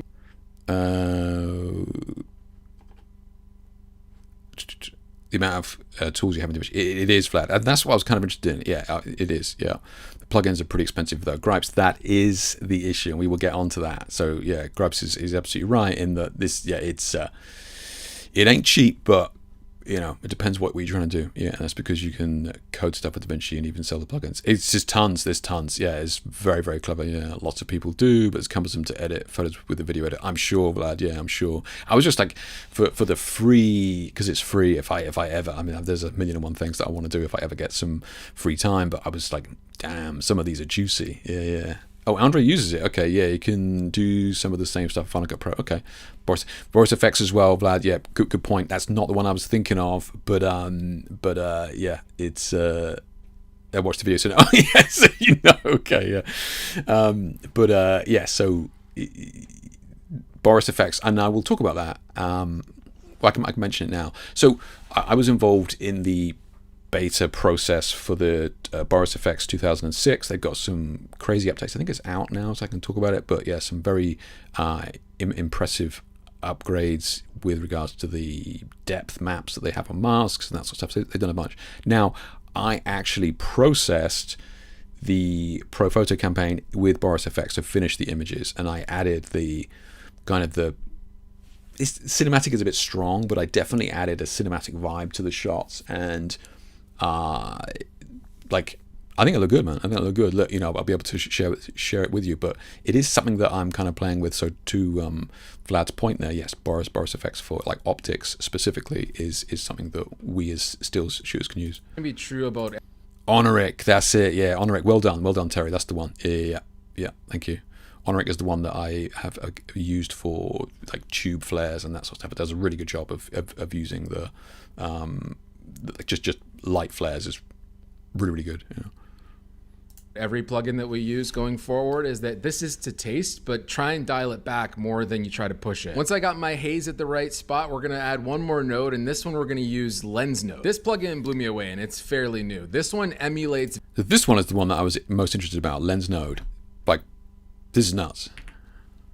node, and this one we're going to use lens node. This plugin blew me away, and it's fairly new. This one emulates vintage lenses and cinema lenses. iPhones have a physics limitation, right? So the lens can only get so big, the sensor can only be so big. So lens node really is maybe one of the best cheat codes to make this feel like a real camera, because you're going to be able to add lens characteristics that do not exist on this phone. Everything from a vintage Helios to a Cooke cinema lens. Because my style lends more to that 70s old school look, I tend to use the vintage lenses. I think the Helios emulation is fantastic. This changes the color of your image. It adds some chromatic aberration and distortions and some nice softness that you just would never get just with your iPhone. Finally, this is probably the most important plugin that we're going to use. This final node is Video Village's Film Box. This is industry standard film emulation. This is what Company 3 uses for commercials and movies. This is how you get the film look. You can pick your film stock, you can set your halation, you can change the color and tone and white balance of your image, you can do split tone. There are so many different parameters to play with this, or you can just kind of drag and drop and turn it on and you'll be happy. My best advice still is don't go crazy with this stuff. At first you're gonna be like, oh yeah, I want all this halation, this looks insane. But to me, I think it's more about what you dial back. Subtlety goes a long way with these plugins. It is truly insane that you can take an image that looks like this, which is already a fine photograph, but then turn it into this. And that's just a few plugins in DaVinci Resolve. You can do this in 15 to 30 seconds once you get good at it. Now, if this all seems kind of complicated and you're like, well, I don't even want to use my computer, Patrick, I just want to edit with my phone. What the hell do I do then? I still think Lightroom is the best way to edit photos on the fly. And I made my own preset called PT160D that I think is the best all-around film preset that you can use today. When I don't have access to my computer and I just want to quickly share things on Instagram or put stuff up on the internet, I always use PT160D. It doesn't...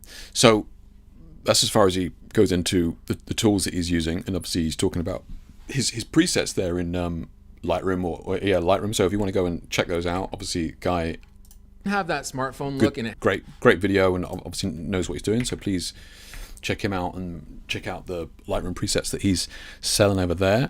But let's get into some of these filters that he was talking about, and those of us that are kind of familiar with DaVinci or the plugins that go into it, they are pricey, right? So you mentioned scatter, which Terry mentioned earlier on, is called Honoric. Already forgotten it. So thank you, Terry. Scatter is fine, and Vlad has mentioned this in the past. He's like, we could probably just do that ourselves in Photoshop anyway. So yeah, so like the scatter thing and like the halation and glow, okay, cool. So that's there. Let's have a look. What are the prices of this one? So right, so obviously you can trial it and that sort of stuff, but quarterly is 99 or yearly is $200. So not cheap, right? Not cheap. But look, I think for us photographers, I think we could probably forgo that one. We can kind of do, and I would highly recommend Honoric in Photoshop. That's what I use. So the next one here is Film Box. This is the one for the grading, right? It's the one he was talking about again. Those beautiful grades and colors, and that's the one that he used at the end. And he was saying, it's one of the more important ones, just in terms of what they're able to extract from. But there you go. So they're trying to get that film look, right? So they're doing it shot on film and then in Film Box. Pretty good. Very good, in fact. Very good. Okay. So let's say how much. So these are the grades, right? These are the grades. But you probably need to know kind of what you're doing. So yearly, right? Yearly, you got your 350 on there. So like it's a rough one. Or you just go buy it forever for 1,000. But again, like these are video people, right? These sorts of money, these sorts of figures, it's nothing to these guys. Like we just talked about shipping taxi cabs to New York, taxi cabs to London in 45-foot containers with Marlboro signs and lampposts. Like this is nothing, right? This is nothing to film people. So I'm just set your expectations. But like he was saying, an incredibly powerful tool, extremely powerful tool, right? So what else was the other one? So the other one was this lens node, right? So this lens node one, which was talking about. This is the one that had all the kind of lenses. This is the one that I was kind of more interested in, because this had a lot of the aberrations and stuff that you could kind of dial in, right? So this guy here, he's got his own Lewis Potts here. He's got his own kind of YouTube channel, and he kind of goes through he goes through movies and digs out the BTS shots and then kind of breaks down some of the lighting and that sort of stuff. So by all means, check him out. But he developed Lens Node, which is what we were just talking about. Node, which is a lens simulation program that I've helped a couple of friends of mine develop. It's pretty new, but it's been in the works for about 2 years. It's taken a long time to make it the way that we wanted to, which is something we're super happy with. And the quick version of it is that it's a plugin that goes in DaVinci Resolve. It's not a LUT or a power grade, it's an actual program. And it simulates the look and characteristics of all of these lenses that we've profiled. And you can just click through different lenses and apply them to your footage. You can mix and match different lenses. You can really push the effects quite heavy and get these dreamy looks if you want. Recently, we've been dialing in the way that the lenses are captured to make them as accurate and realistic as possible. It's really cool, something I'm super proud to be a part of, and everyone that's been using it has been loving it, which is awesome. You can check it out in the link below and get 25% off if you use this code. So that's his advert in one of his videos for his own product, and look, it seems very, very powerful. And you could see in the video there, let me just mute it. This is how they're creating it, right? So they have all these charts, and they are basically coding the lenses, based on the movements of from standard and what this lens is doing. So how much do these squares move out when we use the Helios? How much bloom do these squares produce when they move out? So they code it all in. So they went through, did he say 2 years or something like that? Like they went through a ton to create these things with all these cinema lenses. And look, so he's doing all these tests basically to generate the code that could then be brought into DaVinci. So like fair play, man. This is not just some guy going, add bloom vignette +2. Like this is a serious piece of software that he's made here, and I think the results speak for themselves. Like they look legit. I know it's just not on a moving image. It's video as well. This is not just knocking it out in a still in Photoshop. Like very, very accurate and beautiful results. So fair play to him for that. And this is his lens node here. So this one is actually not as bad as I thought it was going to be, right? So you can kind of jump in there for $60 for a year. So 2 floating seats, automatically renews, original. Okay, yeah. So with simplified UI, fewer parameters and 7 created presets, quick and easy results. So if you kind of wanted to test it out, you could do. I think for how powerful it is, $300. For how powerful that is, if you were shooting a ton of film and you kind of like that look, I think that's a pretty good deal. And look, if you're going to use it for more than a couple of years, makes sense, right? So yeah, fair play. That looks like they're obviously doing serious work there and actually seeing it on moving images. Beautiful, absolutely beautiful. Yeah. So that kind of brings me back to the platform that all this is kind of built around, which is DaVinci Resolve. And it is free. I think there is a premium version somewhere down here, but this is for video editors, right? So that whole thing, the nodes and all that sort of business that you saw, people moving around and pulling around, is all totally brand new to me. I have not even attempted to open it up or download it, but free download, you can get it here.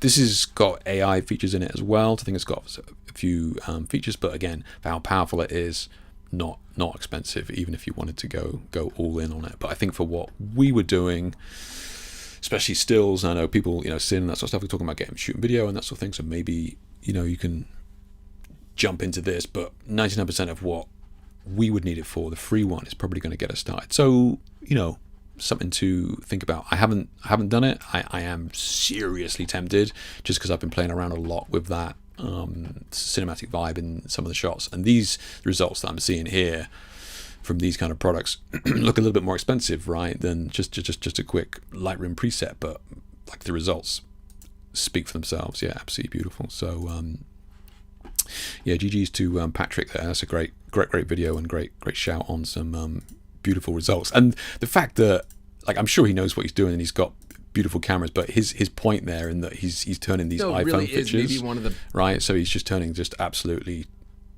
like crappy phone pictures into these beautiful shots is telling, right? So he's not even inputting a fully spec'd mirrorless 100 megapixel medium format shot in there. He's just whacking an old iPhone shot in there. So a lot of that look is all done with these filters, which is wild. Yeah, very, very cool.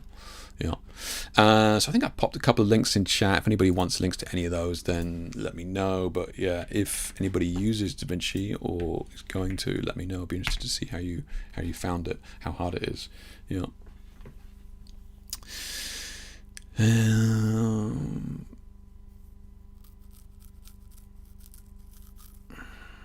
Let's have a look here.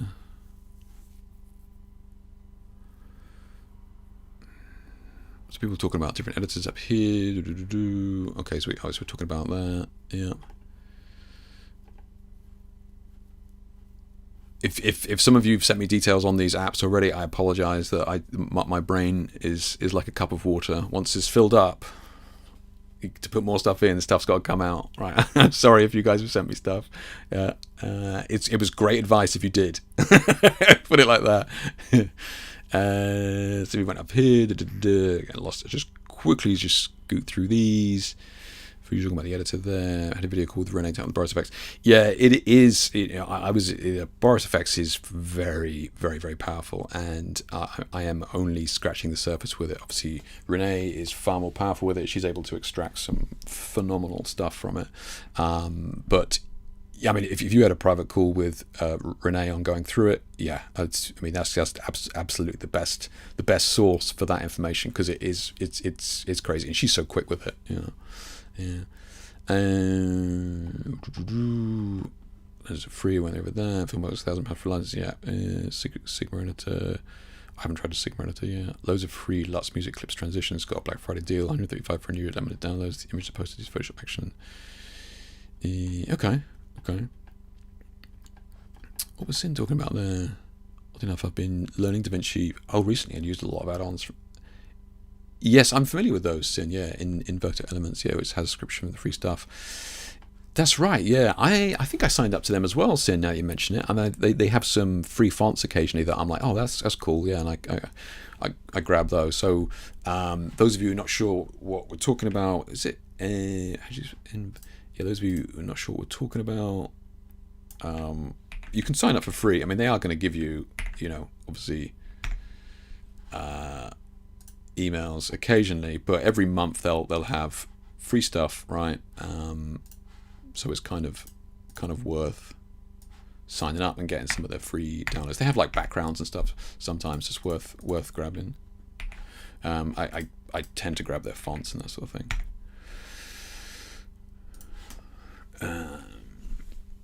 So Sim then goes on to say, loads of free lost music clips, transitions, exactly right. Yeah, got a Black Friday deal for 26 for a year. Oh, nice, you got for a year. No, nice. Okay, yeah, the image I posted used Photoshop Action, which was one of the Info Elements site. Perfect. Okay, I'll have a look at that. Nice. Yeah.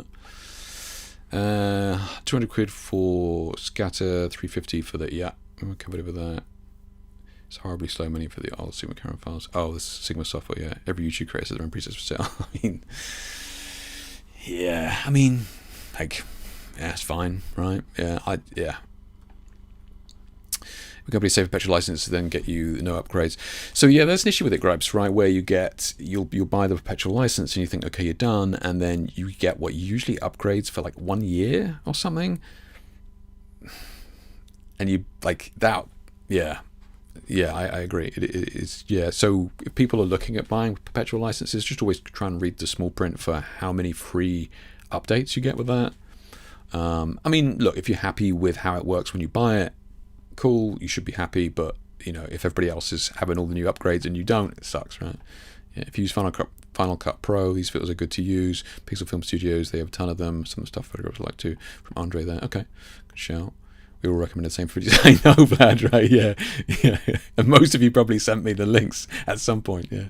I asked the lens node guy if there was possibility of it coming to Photoshop as a plugin. He was looking into it. Oh, good shout, Jamie. I didn't even think that would be possible.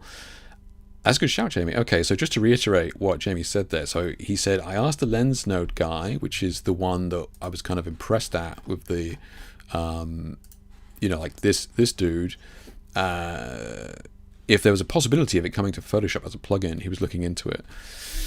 That would be interesting, man. That would be interesting. I think he would do very well. I think he would do very well. That would just be my guess, because the versions that I've seen of it, the Boris FX is a very powerful tool, but it does millions of things. What he's doing is one very niche thing, and he's doing it incredibly well. So yeah, I think that'd be interesting, Jamie. Yeah, that'd be interesting.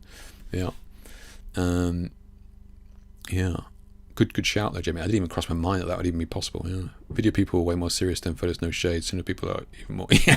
Yeah, that's true. I mean, I'm the same, right? And the reason why I don't do video is because it's just too slow. I want to get onto a project, onto the next thing. You know, got ideas coming in. I want to get onto the next thing.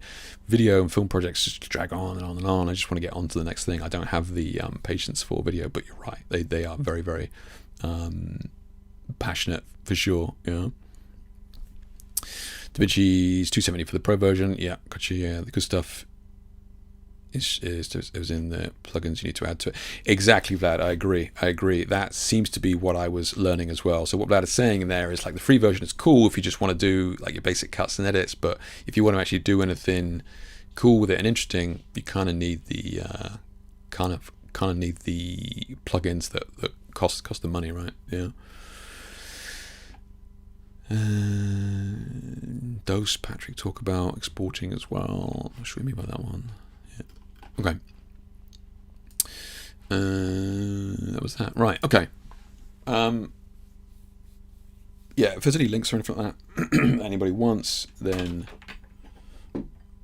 let me know and I'll pop them in chat. Cold green tea is not as bad as you think. Okay. So let's have a look at this Luminar Neo thing, right? I mean, I was just going to tick down then. It's just like, time's running out. Continue trial, yeah. So I downloaded these images from a website called Unsplash. Those of you who don't know, it's kind of copyright-free images, license-free. You can just download any images you want from them. So I just downloaded a bunch, just typed in like female portrait, landscape, that sort of stuff, and then imported all these in. What is this software trying to be? That's kind of what I want to find out, because there is so many AI softwares now, right? And it's just like, are any of them really any good? Let's bring this over so I can actually see you guys. Yeah. Yeah, are any of them any good and that sort of thing? I guess we'll see. So we got just the basic stuff, which is the presets here, right? So we can come in.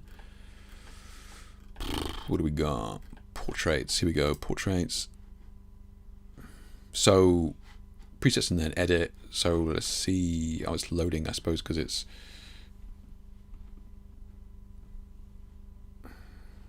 okay. It's a little bit 2010, but I mean, maybe there's other ones. Let's have a look. So we got different ones here. Okay, so nothing. So just okay. Okay. There's presets. Maybe there's tons more you can get or purchase. But so now we get into the software itself, and over here on the right, we're going to see. You guys can't see it. Sorry, my thumbnails are at the bottom here. Bring those up. Yeah. So thumbnails are always at the bottom there, and then we got what we're going to be doing with it here, right? So you got all your basic stuff. And studio light, what's that about?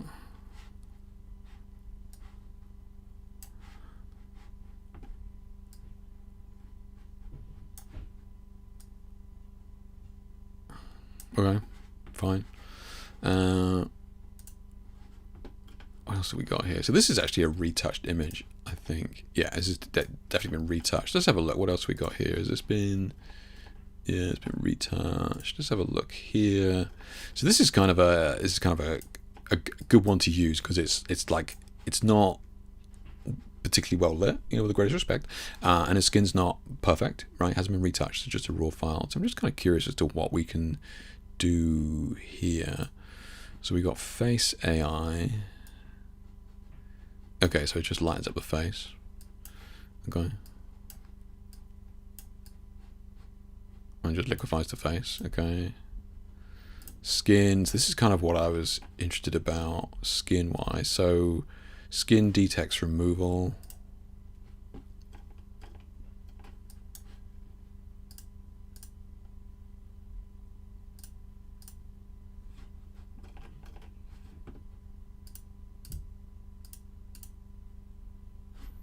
Okay.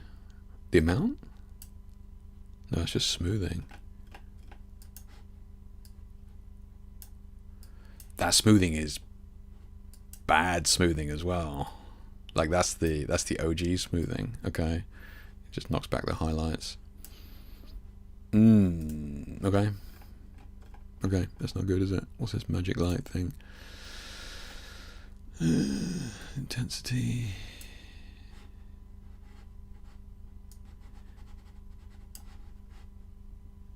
Oh, I see. You can dial in what you want to light. Okay. Jesus. Okay. Let's zoom out here a bit. What else we got in here? It's not going to cope with that. I can already tell. It's just not going to cope with that. Okay, so this one, I haven't done anything to this. I downloaded it like this. So we can obviously see very heavy color grade or cast, whatever you want to call it, right? Let's have a look what we got here. What is this? Enhance. Okay, so it's just kind of bringing up what the background. Okay. What else we got here? I just read your comment, Vlad. It's just, yeah, I don't think we spent too long here. I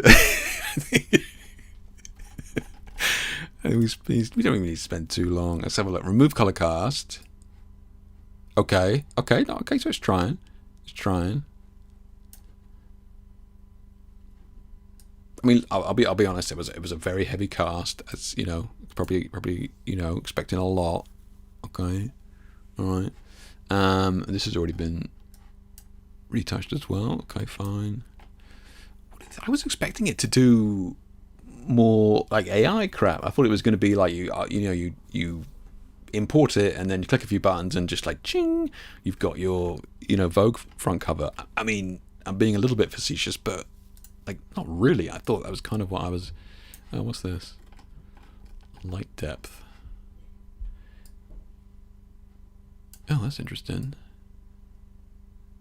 Oh, you see that? Oh, you can set the. Interesting. Oh, okay. So it works out the 3D depth. Okay, so now we're getting some of this at least interesting. Okay, so you can lighten specific areas. Is there anything else we can use that on? Can we use it on this? Or was it called light depth? Oh, amount. Turn that up.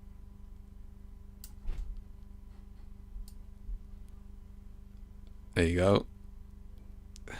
Just light up the end of the road. I don't know what you'd use that for, but that's fine, I guess. Okay, let's have a look. I am not impressed so far, guys. I'm sorry. Yeah. If did anybody use this before I annoy anybody too much? Has anybody used this? But this is. Oh, that's a structure thing, right? Let's come here. Okay, so this skin, I grabbed this one. This is a raw file. She's obviously got makeup on, that stuff, but like skin, pretty. What the?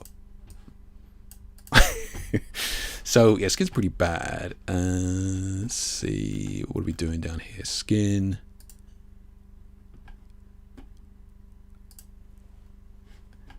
Did it add a spot? No shit, I swear to God. Look, I'm not making it up, guys. I promise you, that added a spot in there. Look there. I'll turn it on. It's adding spots.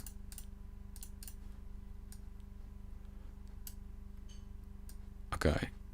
Right, we're not going to spend too much time on this. This is wild. Okay. Yeah, look, I don't think it's going to replace Lightroom anytime soon, unfortunately. Okay, let's have a, maybe it's better for landscapes. Let's have a look, because we got some bits in here. Enhance. Sky enhancer. Okay, sky. Oh, here we go. We can choose a better sky. Okay. Can we or not? Oh, there we go. Okay. Okay. Got any decent ones? Got any crazy ones? There we go. Okay. Getting somewhere now. This is what landscape photographers are just cursing the ground that I walk on. Okay, interesting. So this masking. So mask, AI mask, sky.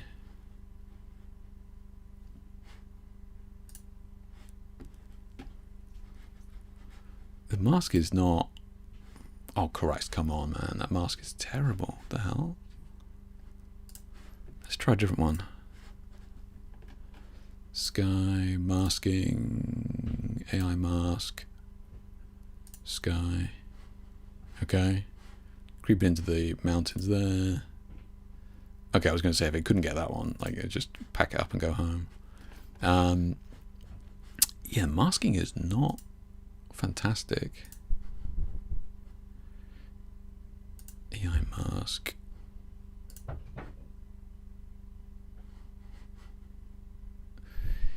It's kind of weird though, guys. Look, like it should know that like any basic AI algorithm should know that there's a horizon line, right? The sky doesn't.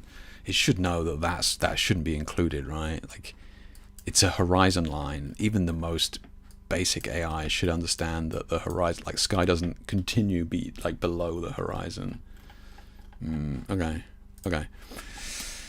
Yeah, I don't know. Yeah, I think we're probably gonna wrap this up. I don't think there's anything here. Oh, okay. Now we're talking. Overall look. Yeah, sun rays, God rays. Oh, like these. You know, I could see a use for this. Yeah. Some radius. Randomize. Warmth. Okay, you can warm it up. Yeah. Okay. So this is obviously like weird color, right? Let's see how it deals with this. Because this is like, if this was shot on the new Sony camera, wouldn't have looked like this. Auto white balance would have cleaned this right up. I might let Reddit know. Oh, okay. It's not good. Okay.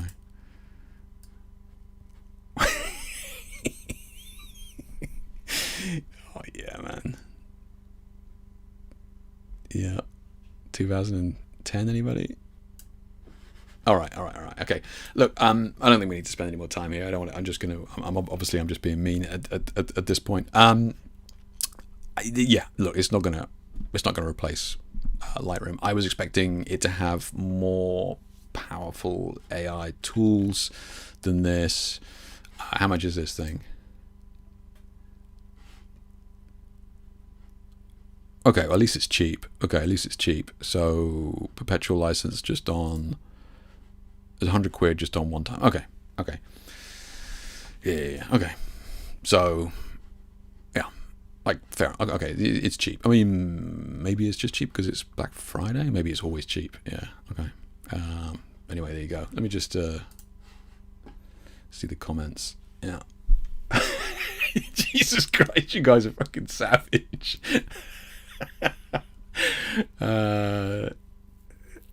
Start with jeez. It's yeah. I'm just going over the comments, guys. I mean, no need to read them all out. Got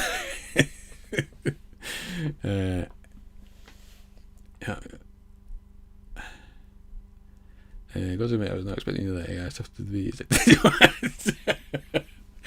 Primary market is landscapes. I would say Sterling. Yeah, I would say. Look, Sterling's right.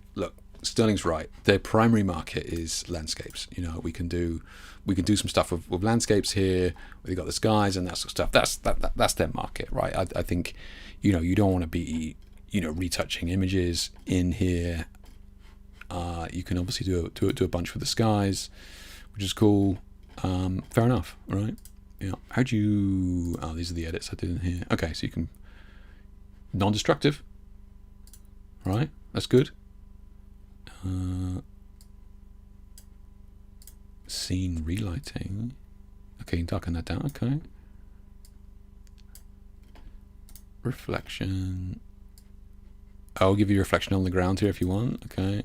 Sky adjustments. Yeah, look, Stone's right. This is for landscape shooters. They want to do something like this. I'm obviously bastardizing this beautiful image. I'm not a landscape shooter, so yeah. Trother. I'm not reading these. Yeah, Christ. Like any software, you have to know how to use it. Exactly, Richard. Thank you. Yeah, I've just come in. I've spent 2 minutes in it. Yeah, a lot of people swear by sky replacement. Fair enough. Okay, fair enough. Yeah, I'm not a landscape shooter. I'm obviously, just absolutely bastardized it. So thank you for coming in, Richard, and saying that you're absolutely right.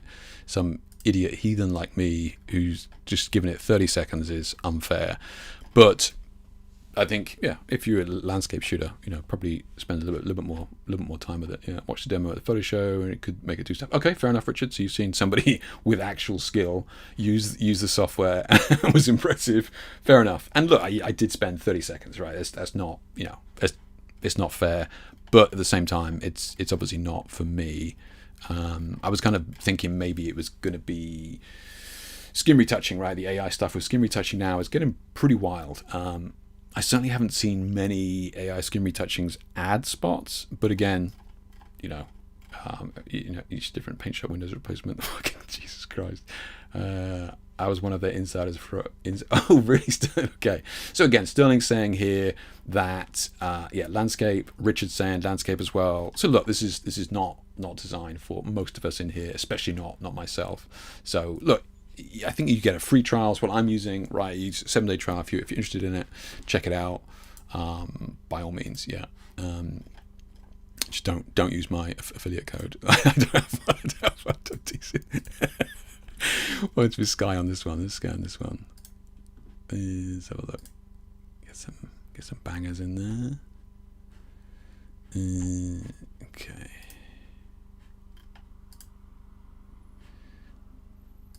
Why isn't it putting in there? Is it thinking?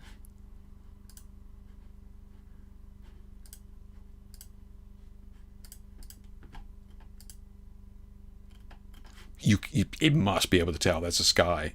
There's no way.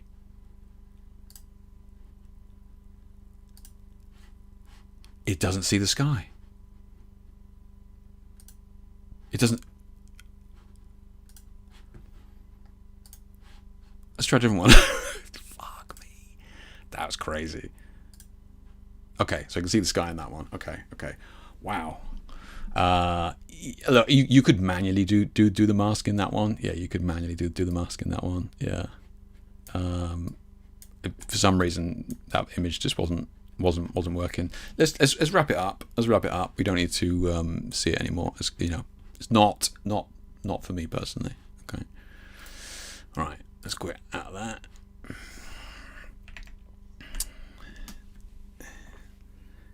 He broke it. Jesus Christ. Right, let's move on. Fucking hell. Well, I was gonna do a live stream cut of me playing with that, but I definitely will not be doing a live stream cut of me playing with that. It's not for me. Okay. Let's move on. So let's move on to the share issue. We're here. What we'll do is we're going to go through some images that you guys have shown, shared with us this week. Let's have a quick refresh, see if there's any that have been added. If you're just tuning in and want to check it out or add an image yourself, you certainly can do. Let's grab this link here, pop this in chat. If you wanted to share an image that you haven't done already, we'll certainly take a look at it. I haven't opened Photoshop in ages, but how its sky replacement worked out is a good point. That's a good point. Vlad is right. Like he's saying, look, he hasn't used Photoshop in a while himself, but like, how does it compare to the Photoshop one? I haven't tried it, so like maybe maybe that is like a serious upgrade for the sky replacement to Photoshop, and for look, £100 or something like that, job done. Fine, fine. If that's what you need, why not? Absolutely. It's just you guys are being, frankly, you guys are being rude. It was inappropriate language being used in chat. I was frankly, not upset, but certainly disappointed. I thought some of you were being very mean. Damn, we got loads of images. Christ, guys. Okay, you better get cracking. Let's have a look. Yeah, I can't see it. Oh my god, you guys are savage. Yeah, the joy of live streaming. Yeah. Okay. So I spent weeks rebuilding my Kodak 2383 film emulation so it works as a proper. This is looking good, Vlad. This is looking good. Really, really good. In Lightroom, things got messy fast because now we're shooting on the A7 III. Sony bodies really depend on camera-specific profiles. It sent me down a deep rabbit hole of color science and profiling. 2 weeks later, I finally have the Kodak 2383 camera profiles that give you the color palette without baking in the contrast. So you can shape the contrast yourself using curves, mix it with some color response curves to get film print combo. Okay, man, look, this is like this. Yeah, it's looking good, really, really good. Beautiful colors, beautiful tones. Yeah, really good stuff, man. Yeah, really good stuff. Vlad, would you say that the perception of grain is kind of being, we have rose tinted glasses when it comes to grain. I think because people started to use noise in digital files to kind of emulate film, and you're like, oh yeah, that's kind of cool. And then you go back and look at like a 35mm shot, and it is way grainier than we remember. Like an even medium format, because we heralded medium format as like this pristine medium that was just flawless. And then I go back and look at some of my medium format shots, and I'm like, Christ, they are grainy compared to what we're used to today. Do you come up against people fighting that? Because I would say that your images are, authentic to the grain size that we were familiar with at the time. But whenever you kind of do it, I think people can be like, it's just too much. It's like, well, that's what it looked like. That's what it looked like.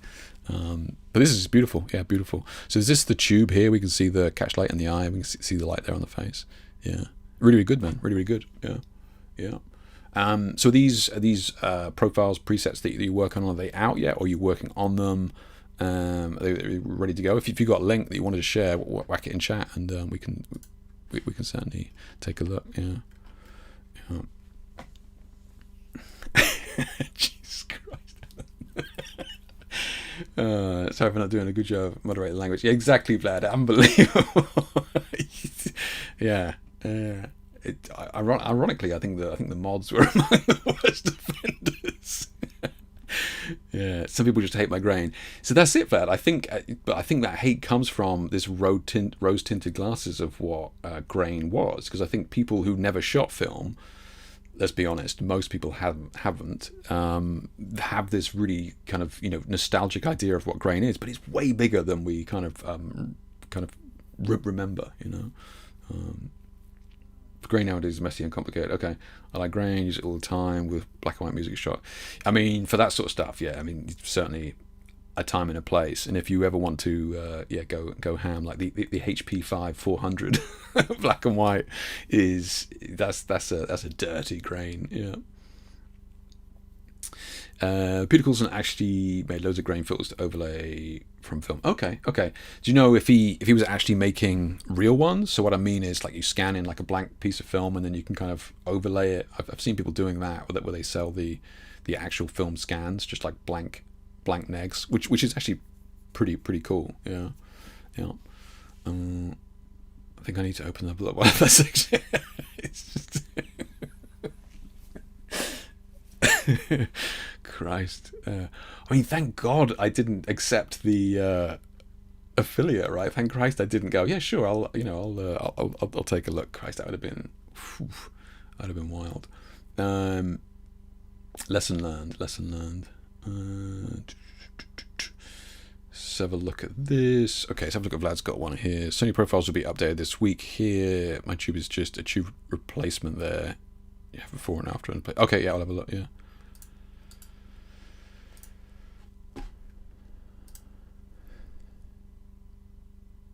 Fuck. I fall for it every time. Every time I fall for that.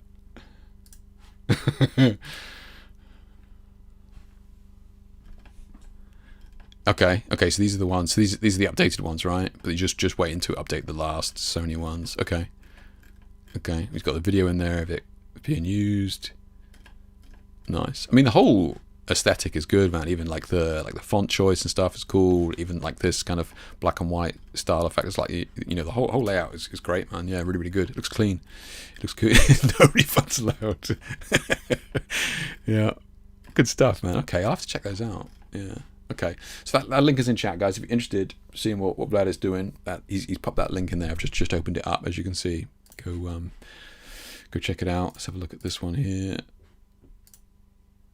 So I do have to do some more refining, but I think with last week improved my understanding of color master NECs is welcome as always. Yeah, I was only really just referring to the, you know, grain aspect that you're doing. So,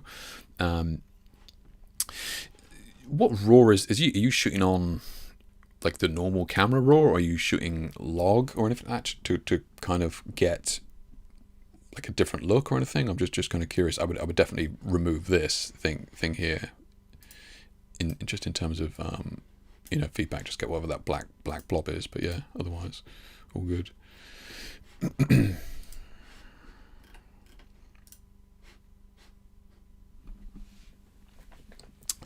Beautiful shot from Anders here. Like it. I think I know what's going on here. Shot with the strobe in a beauty dish in a butterfly position is key, and 2 LED lights, one with blue gel on the background. Clean. Nice. And one front of the dress. Barn doors to prevent spilling on the face. Okay. Nice separation, man. You've done well with the separation there. It looks clean. It's not like a hard... like you can see that that's what's going on. 2-second shutter speed zoom burst made the effect. Awesome, man. In camera, love it. Good stuff. Okay, so just to go over what Anders is saying there. So we've got a blue gel on the background, yep, which we're all fine with. We get that, the flash, and then he's got a beauty dish on the face there. Yep, butterfly position, so nice. Beautiful lighting on the face there, and he's got 2 LED lights, one with a blue gel. Oh, it's actually blue on the background, LED on the background. One in the front with the dress. One with blue gel on the background and one in front on the dress. Oh, you just mean like a white light. Sorry, I was looking for a blue light. With barn door sprint spinning on the face. So we got, yeah, so and then he's got the color here, and then he's taking the shot, and then he's zooming in with the camera so that these lights look like they're coming towards us, when in reality all he's doing is zooming in, and the rest of the image stays dark whilst he's doing that. So very, very cool. Yeah, very, very cool. Yeah. Actually really well executed, and that's actually a fairly long zoom. Are you still in here, Anders? What zoom did you have on this? It feels like that's quite a long zoom in. Yeah, it's good stuff, man. 2 seconds as well. Yeah, 2 seconds is a long time. Yeah, yeah. Really well executed though. Really well executed. Yeah, yeah. I think if you were kind of wanted to be picky about it, I'd just kind of refine just some of the light on the face there in terms of coloring.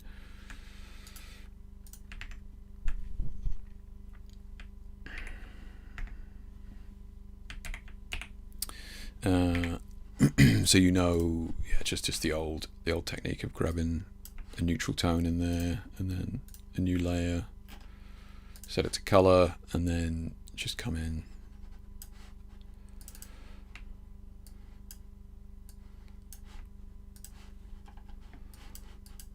Just to, obviously, I need to refine it, but the point is just to take out some of the redness in the skin that we have here, right? Just to take out some of that redness, just to tighten up some of the color variances that are there in the skin, and obviously you mask out the background and that sort of thing, but you get the idea.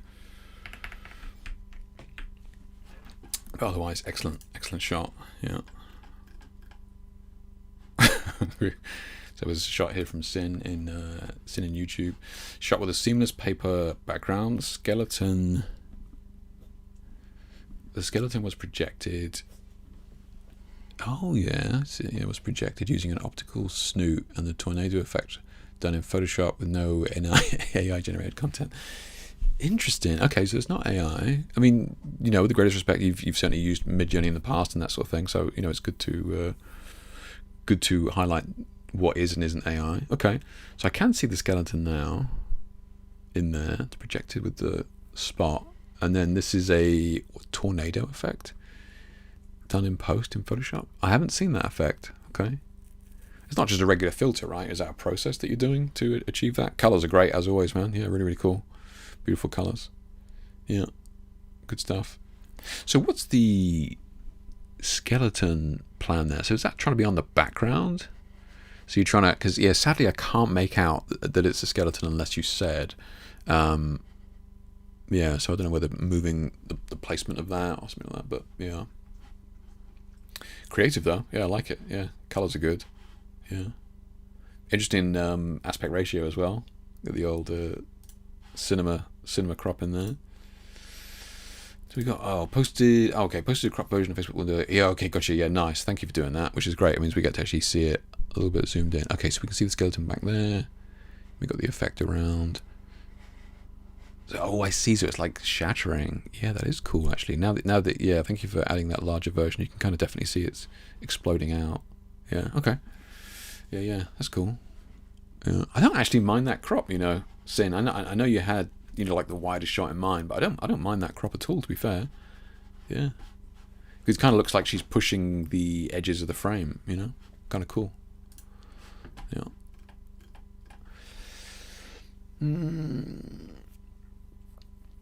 So Alan was talking about Peter Coulson's film grain thing. He says yes, he scanned it. Yeah, I think the PC did scan. I think Peter Coulson. Peter Coulson did scan his film shots and then create grain shots. Nice, yeah, great. So I might find them. Do it, Sin. Yeah, check them out. I have to update listing as well to reflect my new looks that are not that faded. Okay. Normal camera raw. I learned this week that I can shoot log and stuff like that. Yeah, exactly. So I was curious if you were going to test it with log. Obviously, it probably doesn't make sense to do it with your clients, as in customers. Still shooters are probably not going to be shooting in log, but it could be interesting to see how they fare on log footage. Yeah, it'd be interesting. When you say you found out that you can shoot on log, can you take stills in log? Can you do that? Yeah. But one normal raw, if you fix to the white balance properly and get rid of the Adobe color camera profile, looks flat. Okay. Yeah. Oh, zooming out. And there's okay. Interesting. Yeah, zooming out. Okay, I used 24 to 105. Okay, so yeah, long haul zoom on that. Zooming from 75 to 24. Okay. Yeah, nice. Clever. Yeah. It's the action from Evoto.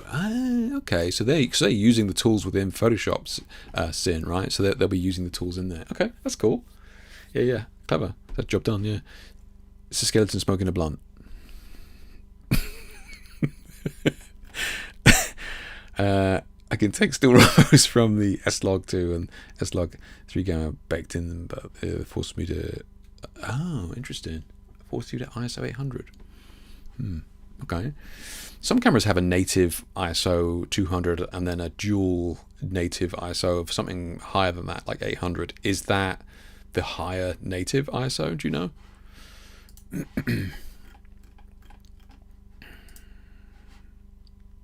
Some more long exposure stuff here, this time from Paul. This is looking great, Paul. Love this. Yeah, it's a fun one from me. Rhodolite Neo's nice, liking the shot, and then a long exposure as well as Omni kit going on. I don't think Paul's in chat here in YouTube unless he's in here under an alias. But yeah, that is really cool. So I wonder what you're using as flash. So Omni kit is the Lens Baby Omni kit he's referring to here. So he's referring to this kit that you basically put on the lens, right? And that's what gives these effects here. I reviewed them years ago. A lot of fun. I think if you're shooting video, these are great. These are really, really cool. The only issue I kind of came across was kind of focusing with them, but still, they come with... Oh, look. That was the top. That was the top one. Did you see that? That's the top one. Just saying. Just putting it out there. So yeah, I reviewed them years ago. Yeah, very cool. Yeah, so you get some of these effects as well. So it's great to see Paul playing with that. And long exposure as well. I think this is good, man. I think this is good. Look, the only thing I would kind of say here, Paul, was maybe just ease off on the exposure. We could just probably darken this down a touch, and I think we'd be totally fine. I think overall you could probably get away with darkening it down, and I don't think it would be too bad.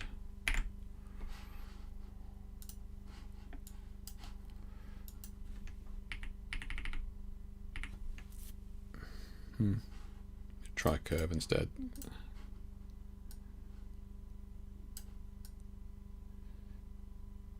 Yeah, I think you could definitely get. I mean, we're only using a JPEG here, but I think you could if you had the proper file, I think you could absolutely get away with darkening this down. Looks good, man. Looks good. Yeah, good stuff. Very creative, and doing it in camera is good, man. It's good. I think because I know Paul works with a lot of real people. He has busy studios there. I think he has more than one studio now. So I know he's working with real people, and with real people, I mean real people like you and I, right? Not models. So when you kind of show them stuff like this on the day in camera, it can really like blow them away, right? Because they haven't seen stuff like this, shot on the day, especially like long exposure or doing stuff like this. They can absolutely love it. So I think doing things in camera, like doing stuff in Photoshop, is fun for sure. Doing stuff in camera with real clients is something that they can really kind of fall in love. Just showing them the back of the camera and they can fall in love with it very, very easily. Yeah. One from Edgar here. I'd like to get some feedback about how to get my photography better. I used a Sony A7R4 with a Zeiss 85mm, 3 Godox 8400s with color gels. Okay. So, like, first off, color gels are going to be tricky, right? So I think, overall, I think what you're doing here is good, but I'm not seeing the color clipping or anything like that. But I would say that you're probably overlapping these colors, right? And that's probably getting these weird kind of artifacts and strange colors, and we're even getting like some odd colors popping in here as well, Edgar. So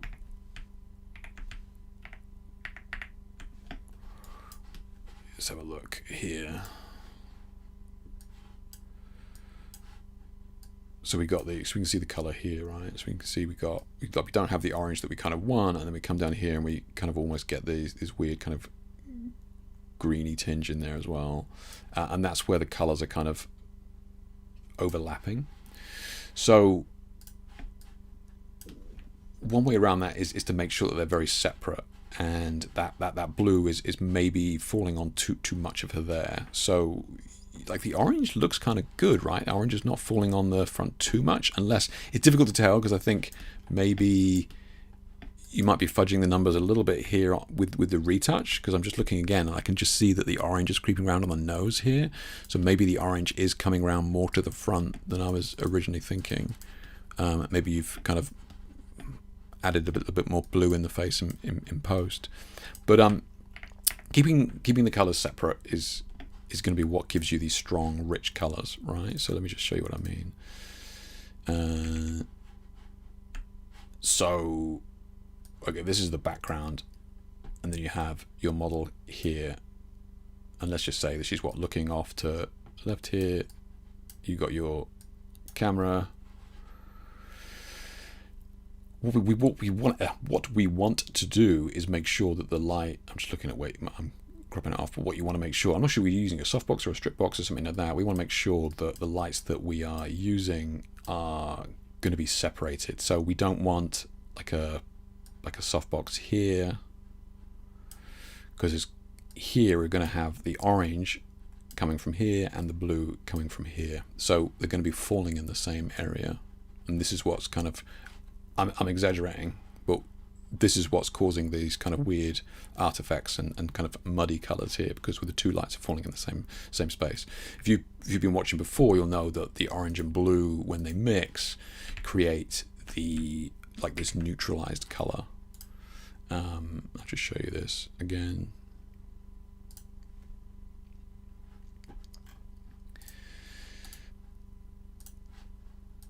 So we see here, right? So this is the cheat sheet. So we got orange and blue. When the orange and blue mix down here, they kind of neutralize, right? You can kind of see where when they fall on top of one another, they kind of neutralize each other. And here we can see this is probably more the color that you're using, deeper blue and orange, but it's still getting this weird pinky color. Now this is on a white wall, so you're on skin, so it's not going to be as noticeable, but we are getting those weird artifacts. This is what happens when color gels meet. So we need to make sure that we kind of keep them separate.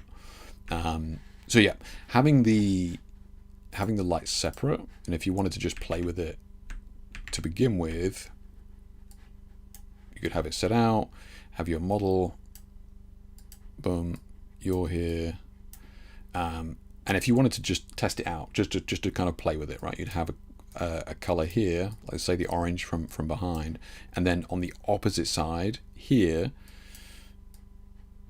I have the blue, right? And what the model is going to do, the model is going to keep those two lights separate. So we should have all blue on this side. She's looking towards it, and then kind of behind and around the edge, we'll have the orange. Now, this is not as exciting and as interesting as using 3 or 4 colored gels lights is what you're doing here, but it would be a good kind of test to kind of start off with, just to kind of see exactly what's going on and where these two lights are falling on the body, and you'll be able to kind of hopefully see what I mean and hopefully see a difference in the richness of color. So if you get a chance next time, just kind of test out this. So having, you know, the background here, model facing off to like your key, which would be the blue in this instance, and then making sure that on the opposite side, 180 degrees, you have, you know, orange, pink, whatever, and hopefully you should be able to see a difference in the colors on the skin. And you want to make sure that the pose is kind of angled more towards this light here, which is the key. Okay. And once you're kind of comfortable with that, then you can kind of move in and start adjusting where the lights are, and you know, getting 3 or 4 gels in the same spot is going to be tricky, but it certainly is possible with certain modifiers, distances, and how you shape the light. But yeah, that's probably a good place to start for now. Who's next? We got Etienne here, good stuff as always. Oh, another long exposure, another zoom in, love it. Shooting with Camille, full Godox, LED and flash. Okay. So similar sort of thing to, was it Anders earlier on was talking about this? Anders was doing it. Yeah, Anders was doing the long exposure, zoom in, zoom out. And I think this could be a zoom in, maybe. Or a zoom out. I'm just trying to look at, looks like it's a zoom in. I tell you why, is because this coat is getting bigger. So that would mean that you're taking the shot and then zoom in, and then the final image at the end would be bigger. So this is a zoom in, right? We can see that the actual edges of the shot are bigger.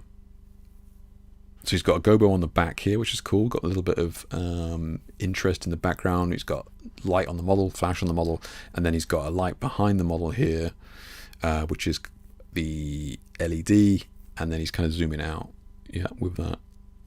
Yeah, very cool.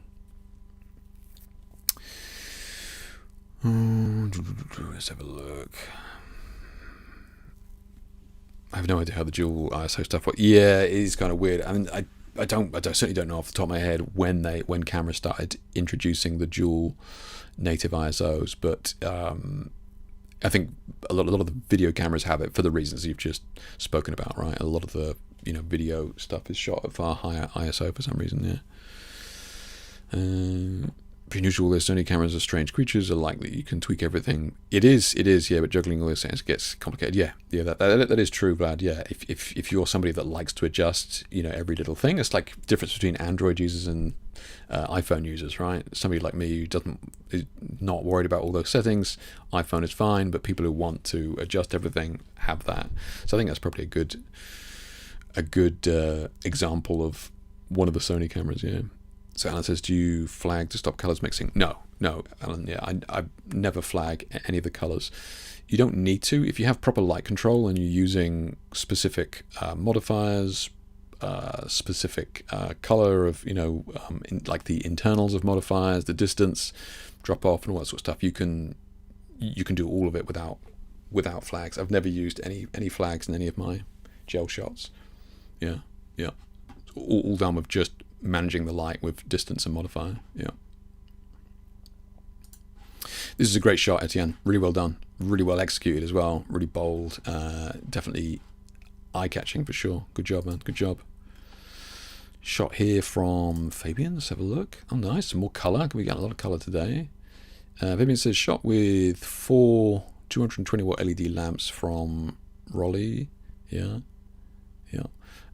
For the back, 2, 1 front light. Okay, so we got 2 for the back. So I presume he's got blue ones going on. What's going on here? Are you using like a prism or something like that? Sometimes if you're using prisms, like holding prisms or glass or something in front of the lens, we can start to see stuff just out of camera. Because this is weird here. And the open sign. Because this actually looks like it's a reflection here of the open sign. Yeah, weird. Okay, so 2 on the back, 2 for the front light, right, left. Okay, so it looks like we've got 2 blue ones at the back, maybe a blue one front here, and then a pink one on the other side here. Nice. Yeah, nice. Okay, good stuff. Yeah, clean. Actually got a lot of data here on some of the clothing, which is pretty difficult. Like a lot of this clothing is textured and dark, so it will soak up a lot of light. So it's nice to see that you do have, you know, chunk of the texture there without it being too much, right? Yeah. Okay. Yeah, this is like with these props and sorts of things, it's nice to kind of, I know that's using 4 lights already, but yeah, if you do have a spare light when you're doing something like this, it is nice to try and get just a little bit of light onto the prop in some way. Just a light coming across the fretboard here or something like that could have been cool. Yeah, but yeah, it's a good shot. It's clean, strong colors, very strong. I personally would probably clean up this just real quick in Photoshop, just clean it up, and then it's job done then, right? Just to tighten up, because your eyes go to the open sign when, like, we don't want any distractions from him, right? We just want it nice and clean, not distracting. Yeah, but I think crop wise, once we get rid of those, is fine. I don't think we need to adjust it too much. Yeah. Yeah, I think it's good though. Yeah, I would personally just clean that up, and maybe just in here as well, just this highlight on the floor down here.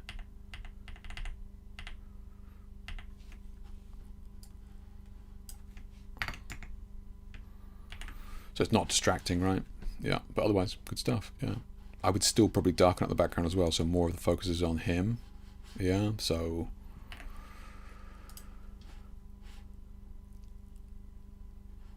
I suppose it matters too much. Yeah, I can just.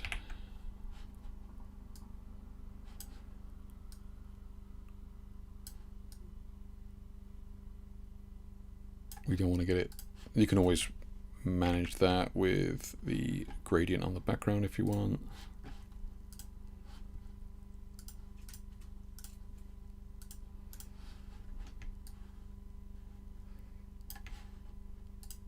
So you just want more of a focus on him.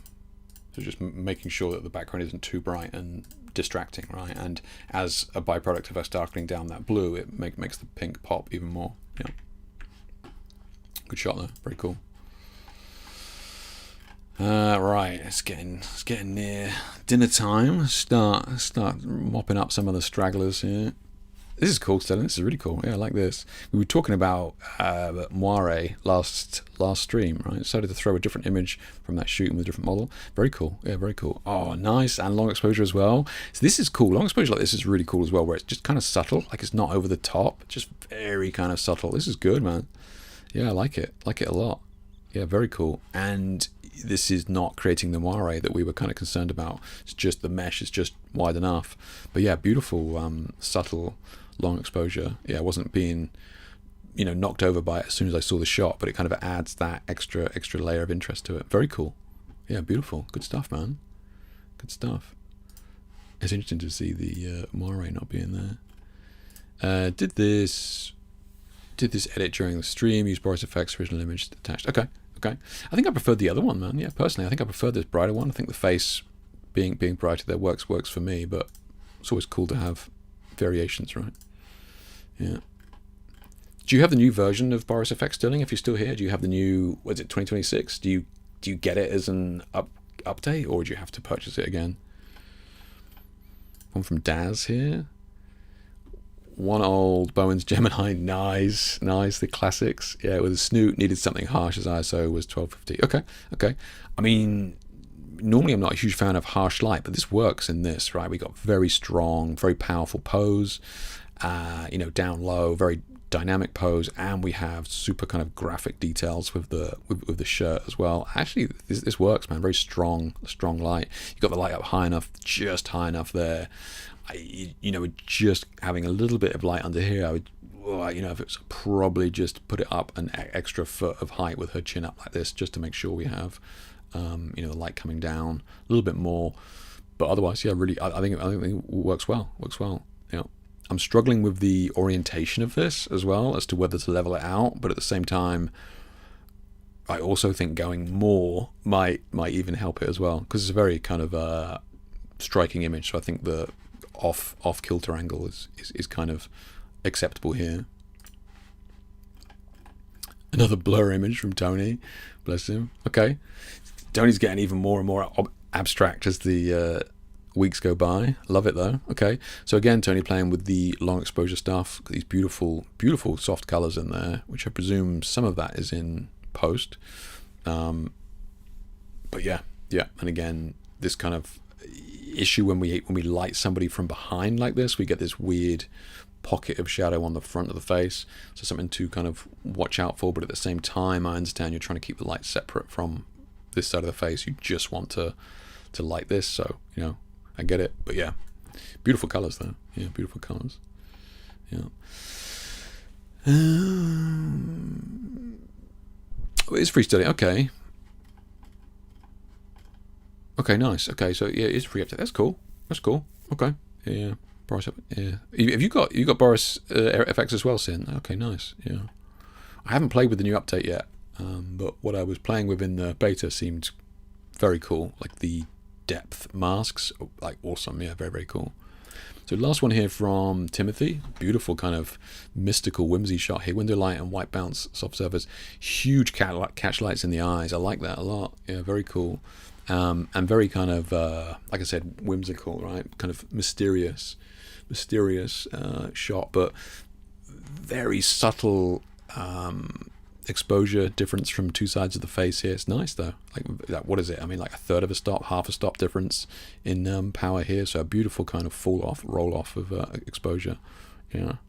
It's nice. It's good. Yeah.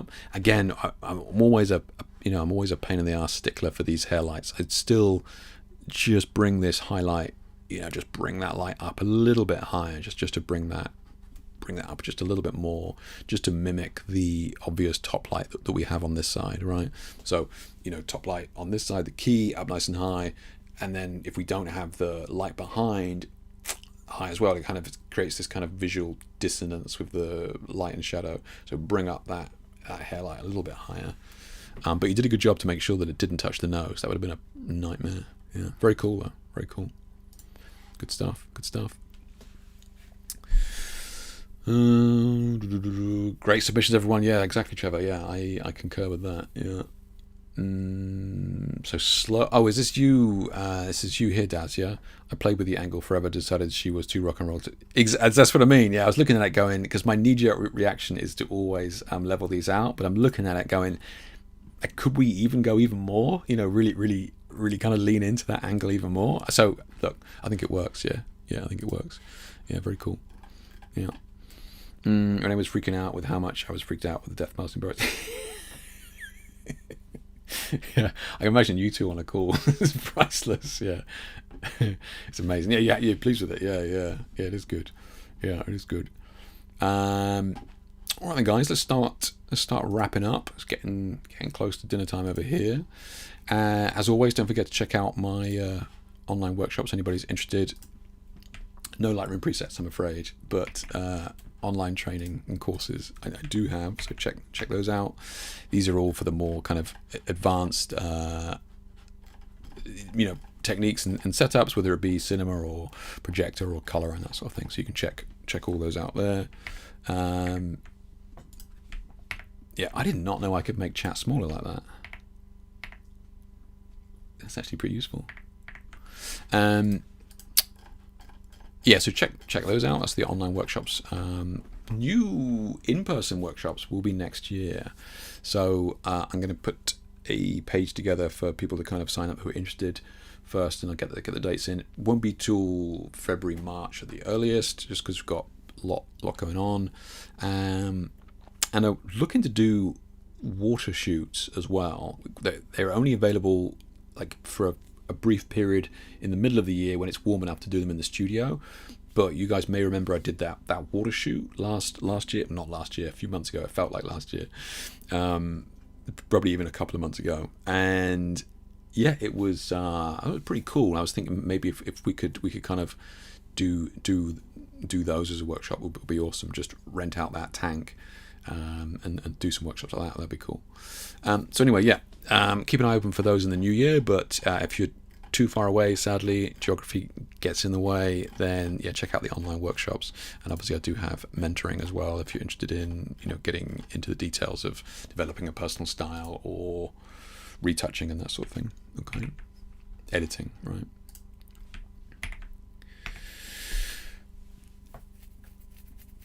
Yes. So next stream, yeah, next week. Thank you, Jamie.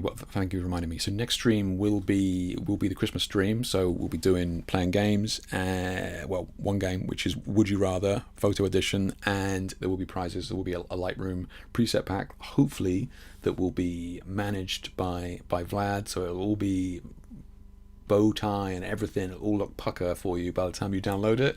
Not my usual bag of loose presets.